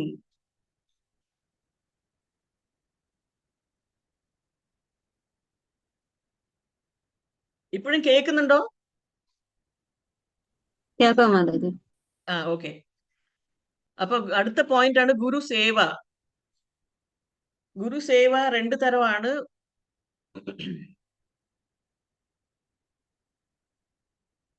ഭഗവത്ഗീത 4:34 പറയുന്ന സേവ എന്താണ്? തദ്വിധി പ്രണിപാതേന പരിപ്രശ്നേന സേവയ. അത് പരിപ്രശ്നേന സേവയ, അത് നമ്മൾ ക്വസ്റ്റ്യൻ ചോദിച്ചാണ് സേവനം ചെയ്യണം അവിടെ. എന്നിട്ട് ക്വസ്റ്റ്യൻ മാത്രം ചോദിക്കുന്നതല്ല, നമ്മൾ ഗുരുവിന്റെ സേവനവും ചെയ്യണം. അപ്പൊ അത് എങ്ങനെയൊക്കെയാണ് സേവനം? 2 തരം സേവനമുണ്ട്. അതാണ് വപ്പു സേവ, വാണി സേവ. ക്വസ്റ്റ്യൻ എന്താണ്? ഏതാണ് കൂടുതൽ ഇമ്പോർട്ടന്റ്? വപ്പു സേവയാണോ ഇമ്പോർട്ടന്റ്, അല്ലെ വാണി സേവയാണോ ഇമ്പോർട്ടന്റ്? എന്തിനാണ് ഇമ്പോർട്ടന്റ്? ഇതാണ് ക്വസ്റ്റ്യൻ ചോദിക്കാൻ പോകുന്നത്. അപ്പൊ അതിന്റെ ആൻസർ ഞാൻ ഇവിടെ ക്ലിയർ ആയിട്ട് എഴുതിയിരിക്കുന്നു. വപ്പു സേവ എന്ന് പറഞ്ഞു കഴിഞ്ഞാൽ ഗുരുവിന്റെ ശരീരം, ഫിസിക്കൽ ബോഡിന് സേവനം ചെയ്യുക. അതെന്താണ്? ഗുരു ശുശ്രൂഷണം എന്ന് പറയും. ഗുരുവിന് വയസ്സായി കഴിഞ്ഞാൽ അവർക്ക് കുളിപ്പിച്ചു കൊടുക്കണം, ഡ്രസ്സ് മാറ്റി കൊടുക്കണം, അവർക്ക് ആവശ്യമുള്ള കംഫർട്ട്സ് ഒക്കെ ഉണ്ടാക്കി കൊടുക്കണം, അവർക്ക് ഭക്ഷണം കഴിക്കാൻ പറ്റില്ലെങ്കിൽ നമ്മൾ പ്രസാദം ഉണ്ടാക്കി കൊടുക്കണം, പേഴ്സണൽ സേവ ഒക്കെ ചെയ്യണം, തുണി അലക്കി കൊടുക്കണം, അയൺ ചെയ്ത് കൊടുക്കണം, പിന്നെ ഫിസിക്കൽ അസോസിയേഷൻ കൊടുക്കണം, ഫിസിക്കൽ അസോസിയേഷൻ എടുക്കണം, അവരെ വർഷിപ്പ് ചെയ്യണം, പൂജിക്കണം, ഗുരുവിനെ പൂജിക്കണം. ഇതൊക്കെയാണ് വപ്പു സേവ, ഗുരുവിന്റെ ഫിസിക്കൽ ബോഡി. അപ്പൊ ഗുരു നമ്മുടെ ഇപ്പൊ ട്രിവാൻഡ്രത്ത് എത്തുകയാണ് അല്ലെങ്കിൽ കൊല്ലം എത്തുകയാണ് ആണെങ്കിൽ നമ്മൾ ഈ വപ്പു സേവ ഒക്കെ ചെയ്യാൻ പറ്റും. ഗുരു നമ്മുടെ അടുത്ത് ഇല്ല, ദൂരെയാണ് എന്ന് പറയുമ്പോൾ നമുക്ക് എന്തൊക്കെ ചെയ്യാൻ പറ്റും? വാണി സേവ ചെയ്യാൻ പറ്റും. അതിലാണ് ഇംപേഴ്സണൽ ഓർ ഇൻഡയറക്റ്റ് സേവ. അപ്പൊ ഗുരുവിന്റെ ഇൻസ്ട്രക്ഷൻസിന് സേവനം ചെയ്യുന്നതാണ് വാണി സേവ. Following the instructions of guru, teachings of guru, associating through the words. ഗുരുവിന്റെ വാക്കുകൾ വെച്ച് നമ്മൾ ഗുരുവിന്റെ അസോസിയേഷൻ എടുക്കണു. ഒന്ന് വന്നിട്ട് വി ക്യാൻ ഗുരുവിന്റെ ലെക്ചർ കേൾക്കാൻ പറ്റും, പ്രഭുപാദിന്റെ ലെക്ചർ കേൾക്കാൻ പറ്റും, നമ്മുടെ ഡയറക്റ്റ് ദീക്ഷ ഗുരുവിന്റെ ലെക്ചർ കേട്ട് ഗുരു പറയുന്നതൊക്കെ നമ്മൾ മനസ്സിലാക്കിയിട്ട് അതനുസരിച്ച് ജീവിക്കാൻ പറ്റും. ഈ വാണി സേവ എറ്റേണൽ ആണ്. ബിക്കോസ് അവർ എഴുതി വെച്ച ബുക്കും അവർ പറഞ്ഞു കഴിഞ്ഞ ലെക്ചേഴ്സും ഒക്കെ റെക്കോർഡഡ് ആണ്. അത് എറ്റേണൽ ആയിട്ട് കണ്ടിന്യൂ ചെയ്യും. പക്ഷെ ഫിസിക്കൽ ബോഡി എറ്റേണൽ അല്ല. അപ്പൊ നമ്മൾ ഈ വാണി സേവയുടെ അഡ്വാൻറ്റേജ് എടുക്കണം, ബിക്കോസ് അത് എറ്റേണൽ ആണ്. പിന്നെ ഈ ലെക്ചർ കേൾക്കാം, പിന്നെ ഫോളോയിങ് ഇൻസ്ട്രക്ഷൻസ്, പിന്നെ ഗുരുവിന്റെ മെസ്സേജ് നമ്മൾ എല്ലായിടത്തും പ്രചരിപ്പിക്കുക. ഗുരുവിന്റെ മിഷൻ എന്താണ്? അവരുടെ ഗുരുവിന്റെ മിഷൻ ആയിരിക്കും അല്ലെ, സ്പ്രെഡിങ് കൃഷ്ണ കോൺഷ്യസ്നെസ് ആണ് അവരുടെ മിഷൻ. പിന്നെ following the instructions God through ശിക്ഷാ ഗുരു. നമുക്ക് ചിലപ്പോൾ ഗുരു ഡയറക്ട്ലി നമുക്ക് ഇൻസ്ട്രക്ഷൻ കൊടുക്കൂല, നമുക്ക് ഇപ്പൊ ഇവിടെ ഉള്ള ശിക്ഷാ ഗുരു ആയിരിക്കും നമുക്ക് ഗുരു ഇങ്ങനെ പറഞ്ഞു എന്ന് പറഞ്ഞ് നമുക്ക് പറഞ്ഞു കൊടുക്കണേ. അപ്പൊ അങ്ങനെ ആ ഇൻസ്ട്രക്ഷനും നമ്മൾ ഫോളോ ചെയ്യുക. എന്നിട്ട് ഈ വാണിയും നമ്മൾ വർഷിപ്പ് ചെയ്യണം, ഗുരു എഴുതിയ ബുക്സ് ഒക്കെ നമ്മൾ പൂജിക്കണം. അപ്പൊ ഇത് 2 പോയിന്റ്സും നിങ്ങൾ എഴുതി എടുത്തോളൂ, അല്ലെ സ്ക്രീൻഷോട്ട് എടുത്തോളൂ. ഇത് ഉറപ്പായിട്ടുള്ള ക്വസ്റ്റ്യൻ ആണ്. വപ്പു സേവ, വാണി സേവ എന്താണ്, ഏതാണ് കൂടുതൽ ഇമ്പോർട്ടന്റ്? വാണി സേവയാണ് ഇമ്പോർട്ടന്റ്. വൈ ഇസ് ഇറ്റ്, അടുത്ത ക്വസ്റ്റ്യൻ ആണ്, why is it important to study Srila Prabhupad's books? നമ്മൾ ശ്രീല പ്രഭുപാദന്റെ തന്നെ ബുക്ക് എന്തിനാണ് പഠിക്കേണ്ടത്? വേറെ നാട്ടിലുള്ള എല്ലാ ബുക്കും പഠിക്കാമല്ലോ, എന്തിനാണ് ശ്രീല പ്രഭുപാദിന്റെ ബുക്ക് പഠിക്കണേ? ഗുരുപരമ്പരയിലൂടെ വന്നതാണ്. ഓക്കെ, ഇതാണ് പോയിന്റ്. പ്രഭുപാദ് അതോറിറ്റേറ്റീവ് ആണ്, പരമ്പരയിൽ വരുന്ന ഗുരുവാണ്, ബോണഫൈഡ് ആണ്, സമ്പ്രദായത്തിൽ വരുന്നു. ഇതാണ് നമുക്ക് തിരിച്ച് ഗോലോകത്ത് പോകാനുള്ള ആകെപ്പാടെ എഴുതിയിരിക്കുന്ന ബുക്സ് ആണ്. വേറെ ഒരു ബുക്കും നമുക്ക് തിരിച്ച് ഗോലോകത്ത് പോകാൻ വേണ്ടിയിട്ട് എഴുതിയിട്ടില്ല. അപ്പൊ ഈ 4 പോയിന്റ് നിങ്ങൾ ഓർത്തിരിക്കുക. ഇനി കൂടുതൽ പോയിന്റ്സ് ഉണ്ടെങ്കിൽ ആഡ് ചെയ്തോളൂ. അടുത്ത question, under what circumstances can one's guru be rejected? എപ്പോഴാണ്? നേരത്തെ ഞാൻ പറഞ്ഞില്ലേ, ചിലപ്പോൾ ഗുരു ഫോൾ ഡൗൺ ആവും, അപ്പൊ നമ്മൾ അവരെ റിജക്ട് ചെയ്തിട്ട് നമ്മൾ ഇനി അവരെ ഗുരുവായിട്ട് സ്വീകരിക്കേണ്ട ആവശ്യമില്ല. അതിന്റെ പോയിന്റ്സ് ആണ് ഇവിടെ എഴുതിയിരിക്കണേ. അവരെങ്ങാനും ചെയ്യാൻ പറ്റാത്ത കാര്യത്തിൽ അവർ ഏർപ്പെടുന്നു നമ്മൾ കണ്ടു കഴിഞ്ഞാൽ,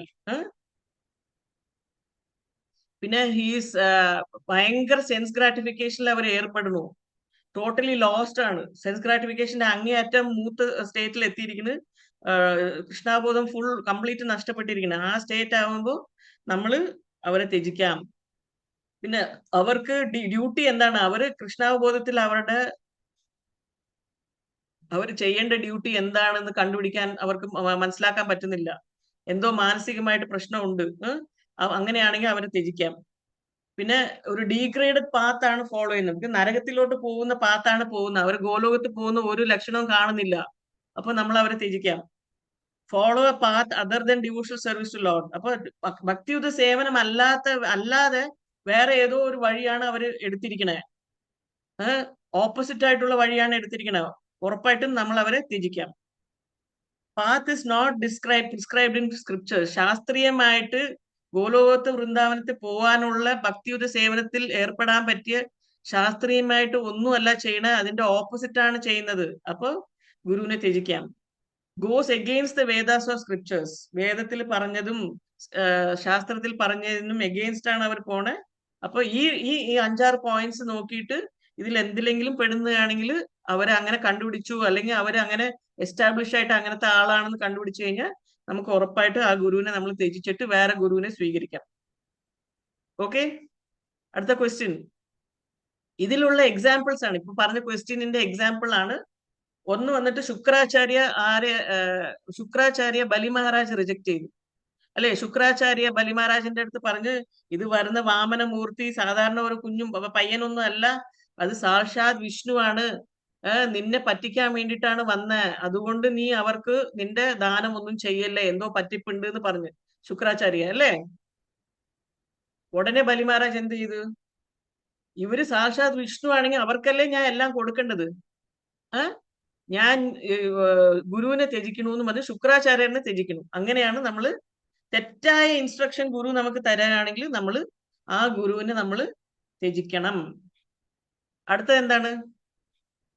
പ്രഹ്ലാദ് മഹാരാജ് വന്നിട്ട് സ്കന്ദ അമർക്ക, ശുക്രാചാര്യന്റെ 2 കുട്ടികളാണ് സ്കന്ദ അമർക്ക. അവര് പ്രഹ്ലാദ് മഹാരാജ് അടുത്ത രണ്ട് തലമുറ കഴിഞ്ഞിട്ട് പ്രഹ്ലാദ് മഹാരാജ് വരുന്നു, ബലി മഹാരാജിന്റെ ഗ്രാൻഡ് സൺ ആയിട്ട്. ഐ എം സോറി, തിരിഞ്ഞിരിക്കുന്നു അല്ല, കറക്റ്റ്.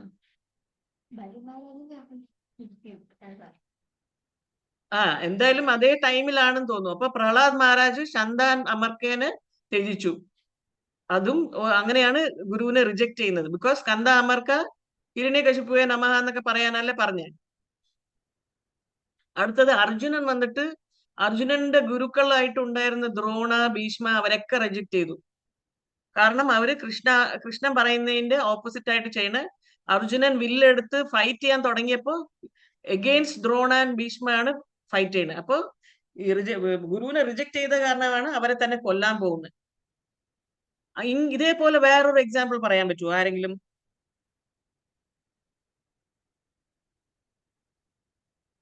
ഹരേ കൃഷ്ണ.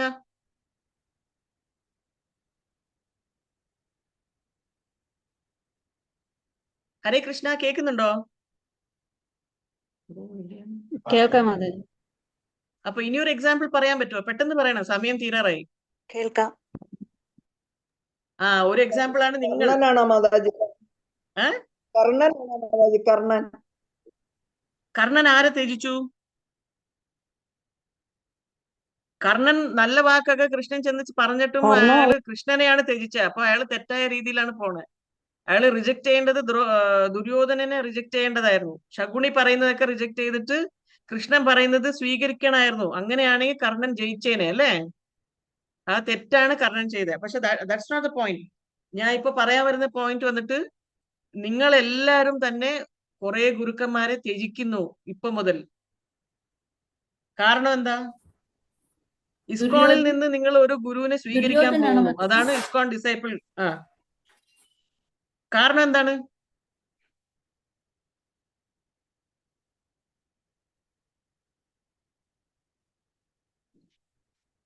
അല്ലെ? ഇസ്കോണിൽ വരുന്നതിന് മുമ്പ് നിങ്ങൾക്ക് വേറെ പലതരം ടൈപ്പ് ഗുരുക്കൾ ഉണ്ടായി കാണും അല്ലെ? ഞാൻ അവരുടെ പേരുകളൊക്കെ പറയുന്നില്ല. പക്ഷെ ഉറപ്പായിട്ടും ഏതെങ്കിലും തരത്തിലുള്ള മെഡിറ്റേഷനോ യോഗയോ എന്തൊക്കെയോ ഒക്കെ ചെയ്തിട്ടുണ്ടാവും ഇസ്കോണിൽ വരുന്നതിന് മുമ്പേ. അതിലൊക്കെ ഗുരുക്കൾ ഉണ്ടായി കാണും നിങ്ങൾക്ക്. പക്ഷെ അവരൊക്കെ നിങ്ങൾ ത്യജിച്ചിട്ടാണ് ഇവിടെ വരുന്നത്. കാരണം എന്തിനാണ് അവരെയൊക്കെ ത്യജിക്കണ? കാരണം അവരുടെ ബസ് ഗോലോകത്തോട്ടും അല്ല പോണേ. അവർ പരമ്പരയിൽ വരാത്ത ഗുരുവാണ്. അവരുടെ ബസ് ഗോലോകത്തല്ല പോണേ. അവര് വേറെ എവിടെയോ ആണ് പോണേ അല്ലേ?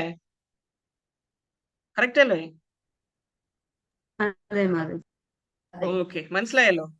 അപ്പൊ നിങ്ങളും ഇതിൽ പെടുന്നുണ്ട്. You are also rejecting many gurus and accepting one diksha guru from ISKCON.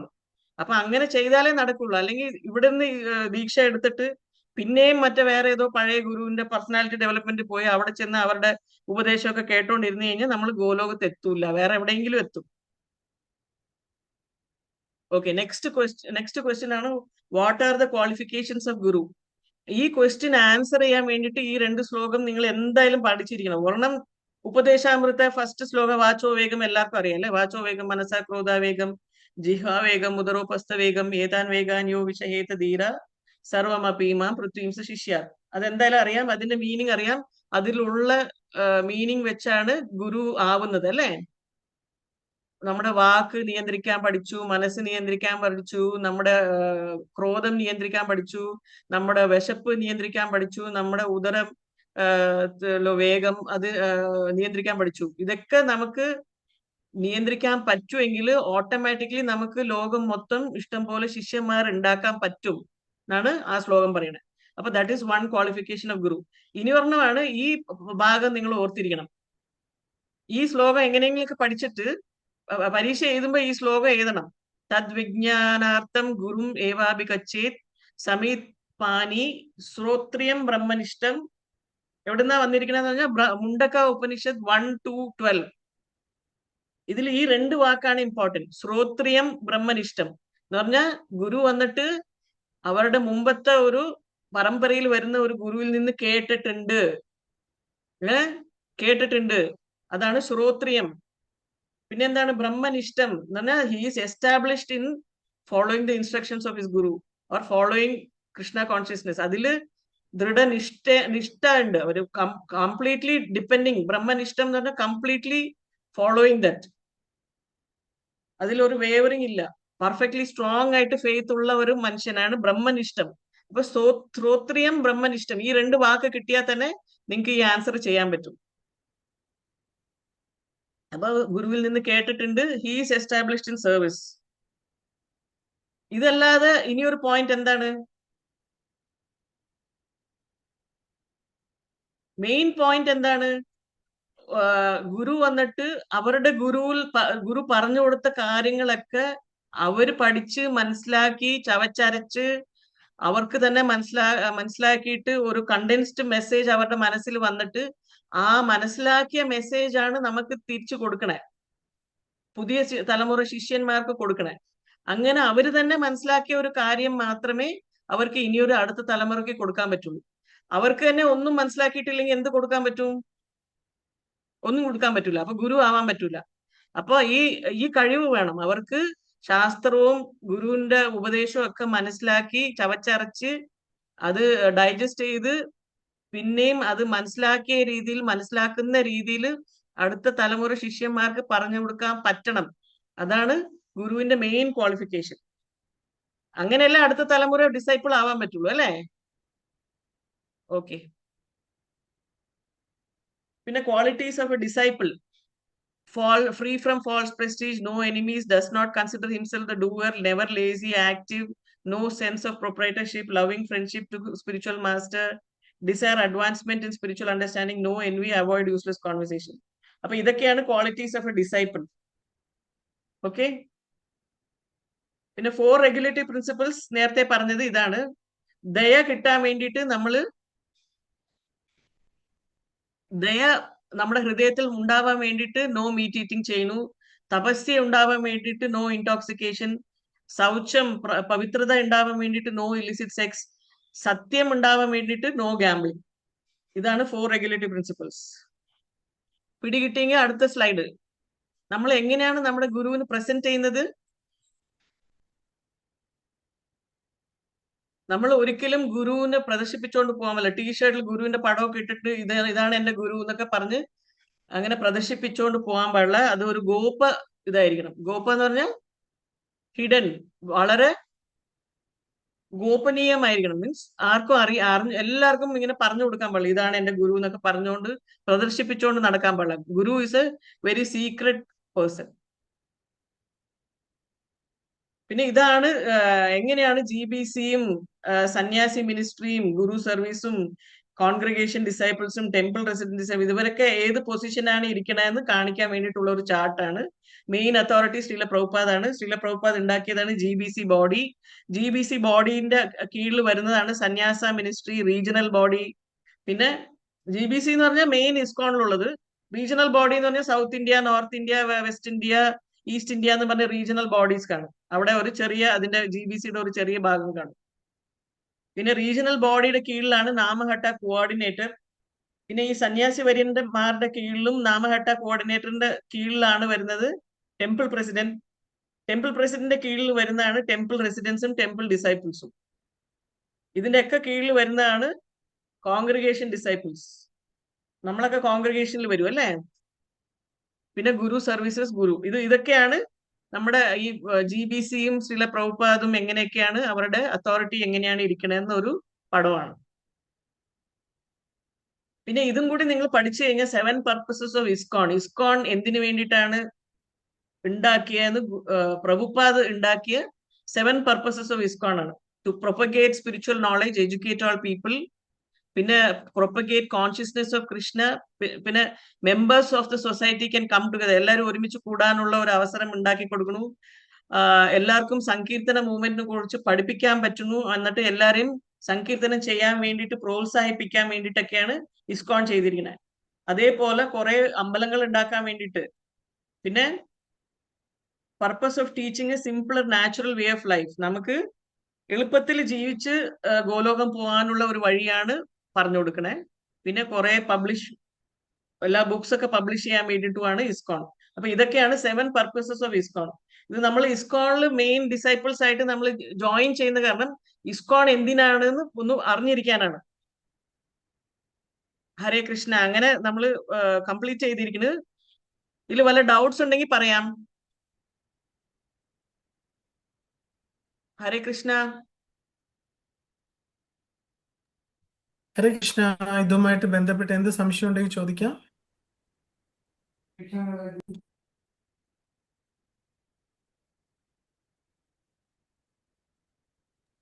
Hare Krishna. Last ഒന്നുകൂടെ പറയണം. ഇസ്കോൺ എന്തിനു വേണ്ടി ഉണ്ടാകും? ആ സ്ലൈഡ് കാണിച്ചു തരാം. മാതാജി ഒരു സ്ക്രീൻഷോട്ട് എടുത്തോളൂ, എന്നിട്ട് പിന്നെ വായിച്ചെടുത്തോളൂ. ഹരേ കൃഷ്ണ മാതാജി. ഇടയ്ക്കൊക്കെ കട്ടായോണ്ട് ശരിക്കും ഇടയ്ക്കൊന്നും കിട്ടിയില്ല. ഇടയ്ക്കൊക്കെ കിട്ടാനുണ്ട്. ഞാൻ ഇതിന്റെ വീഡിയോ ഞാൻ നിങ്ങൾക്ക് അയച്ചു കൊടുക്കാം. വീഡിയോ എടുത്തിട്ടുണ്ട്, റെക്കോർഡ് ചെയ്തിട്ടുണ്ട്. ഞാൻ അയച്ചു കൊടുക്കാം. പ്രഭു നിങ്ങൾക്ക് അയച്ചു കൊടുക്കും. ഓക്കെ. ഏതെങ്കിലും പോയിന്റ് മിസ് ആയിട്ടുണ്ടോ, അല്ലെങ്കിൽ മനസ്സിലാവാത്തത് എന്തെങ്കിലും, അല്ലെ നിങ്ങളുടെ ഒറിജിനൽ ആയിട്ട് വല്ല ഡൗട്ട്സ് ഈ ടോപ്പിക്കിനെ കുറിച്ച്?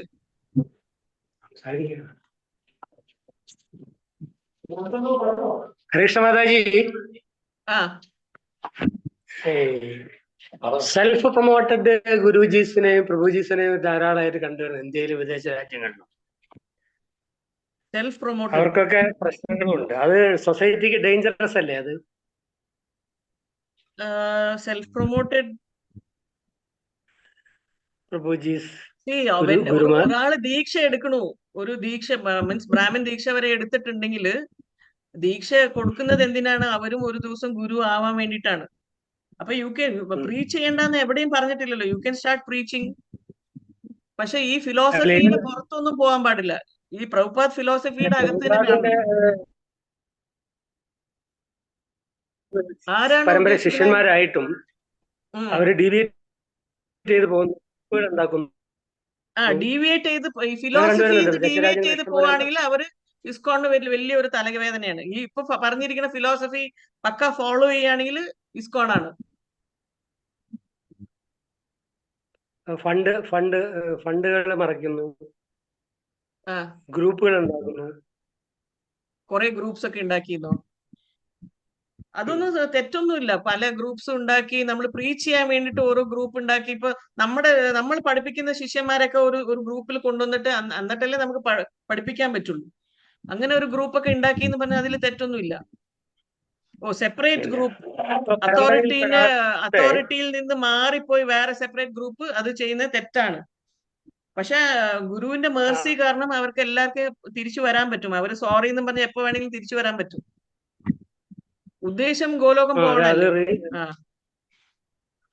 സഫർ ചെയ്യോ അല്ലെ റീഇൻകാർണേറ്റ് ചെയ്യോ? മനസ്സിലായില്ല പ്രഭു? അങ്ങനെയുണ്ടോ? അല്ല, കേട്ടില്ല. അങ്ങനെ ഫോൾ ഡൗൺ ആയ ആളുകള് സഫർ ചെയ്യുകയാണോ അല്ലെ റീഇൻകാർണേഷൻ ഉണ്ടോ എന്ന് അറിയാൻ വേണ്ടിട്ടാ. റീഇൻകാർണേഷൻ ഫോൾ ഡൗൺ ചെയ്ത ആൾക്കാർ മേ ബി ഒരു പ്രാവശ്യം കൂടി അവർക്ക് ദീക്ഷ എടുക്കാം, അല്ലെങ്കിൽ ദേ കൻ റിവൈവ് ദർ കൃഷ്ണ കോൺഷ്യസ്നെസ് അല്ലേ. ദേ ക്യാൻ, ബിക്കോസ് ആരെയും ഇപ്പൊ കൃഷ്ണൻ പോലും ഭഗവത്ഗീതയിൽ കൃഷ്ണ ഈസ് ടെല്ലിങ്, അർജുനൻ ഇതേ ഡൗട്ട് ചോദിച്ചു, എങ്ങാനും അവർ ഇതിൽ നിന്ന് ഈ ജന്മത്തിൽ അവർ വിട്ടുപോയ Krishna is giving dum one more chance അല്ലേ. അവര് ഈ ജന്മത്തിൽ ചെയ്ത എല്ലാ കാര്യവും കാരണം അവർക്കൊരു നല്ല ഭക്തന്റെ കുടുംബത്തിൽ ജനിക്കാനുള്ള അവസരം കിട്ടും, അല്ലെങ്കിൽ ഒരു വലിയ പണക്കാരായിട്ടുള്ള ഒരു കുടുംബത്തിൽ ജനിക്കാനുള്ള അവസരം കിട്ടും. അപ്പോൾ they can complete their spiritual journey in those life times, in the next life time. അപ്പൊ ആരെയും ഫുള്ളി കംപ്ലീറ്റ്ലി തള്ളിക്കളയുന്നില്ല കൃഷ്ണൻ. ഇവിടെ എന്തെങ്കിലും തെറ്റ് ചെയ്തിട്ടുണ്ടെങ്കിൽ ഇനിയൊരു ജന്മം, നമുക്ക് ഒരു നല്ല ജന്മം കിട്ടും.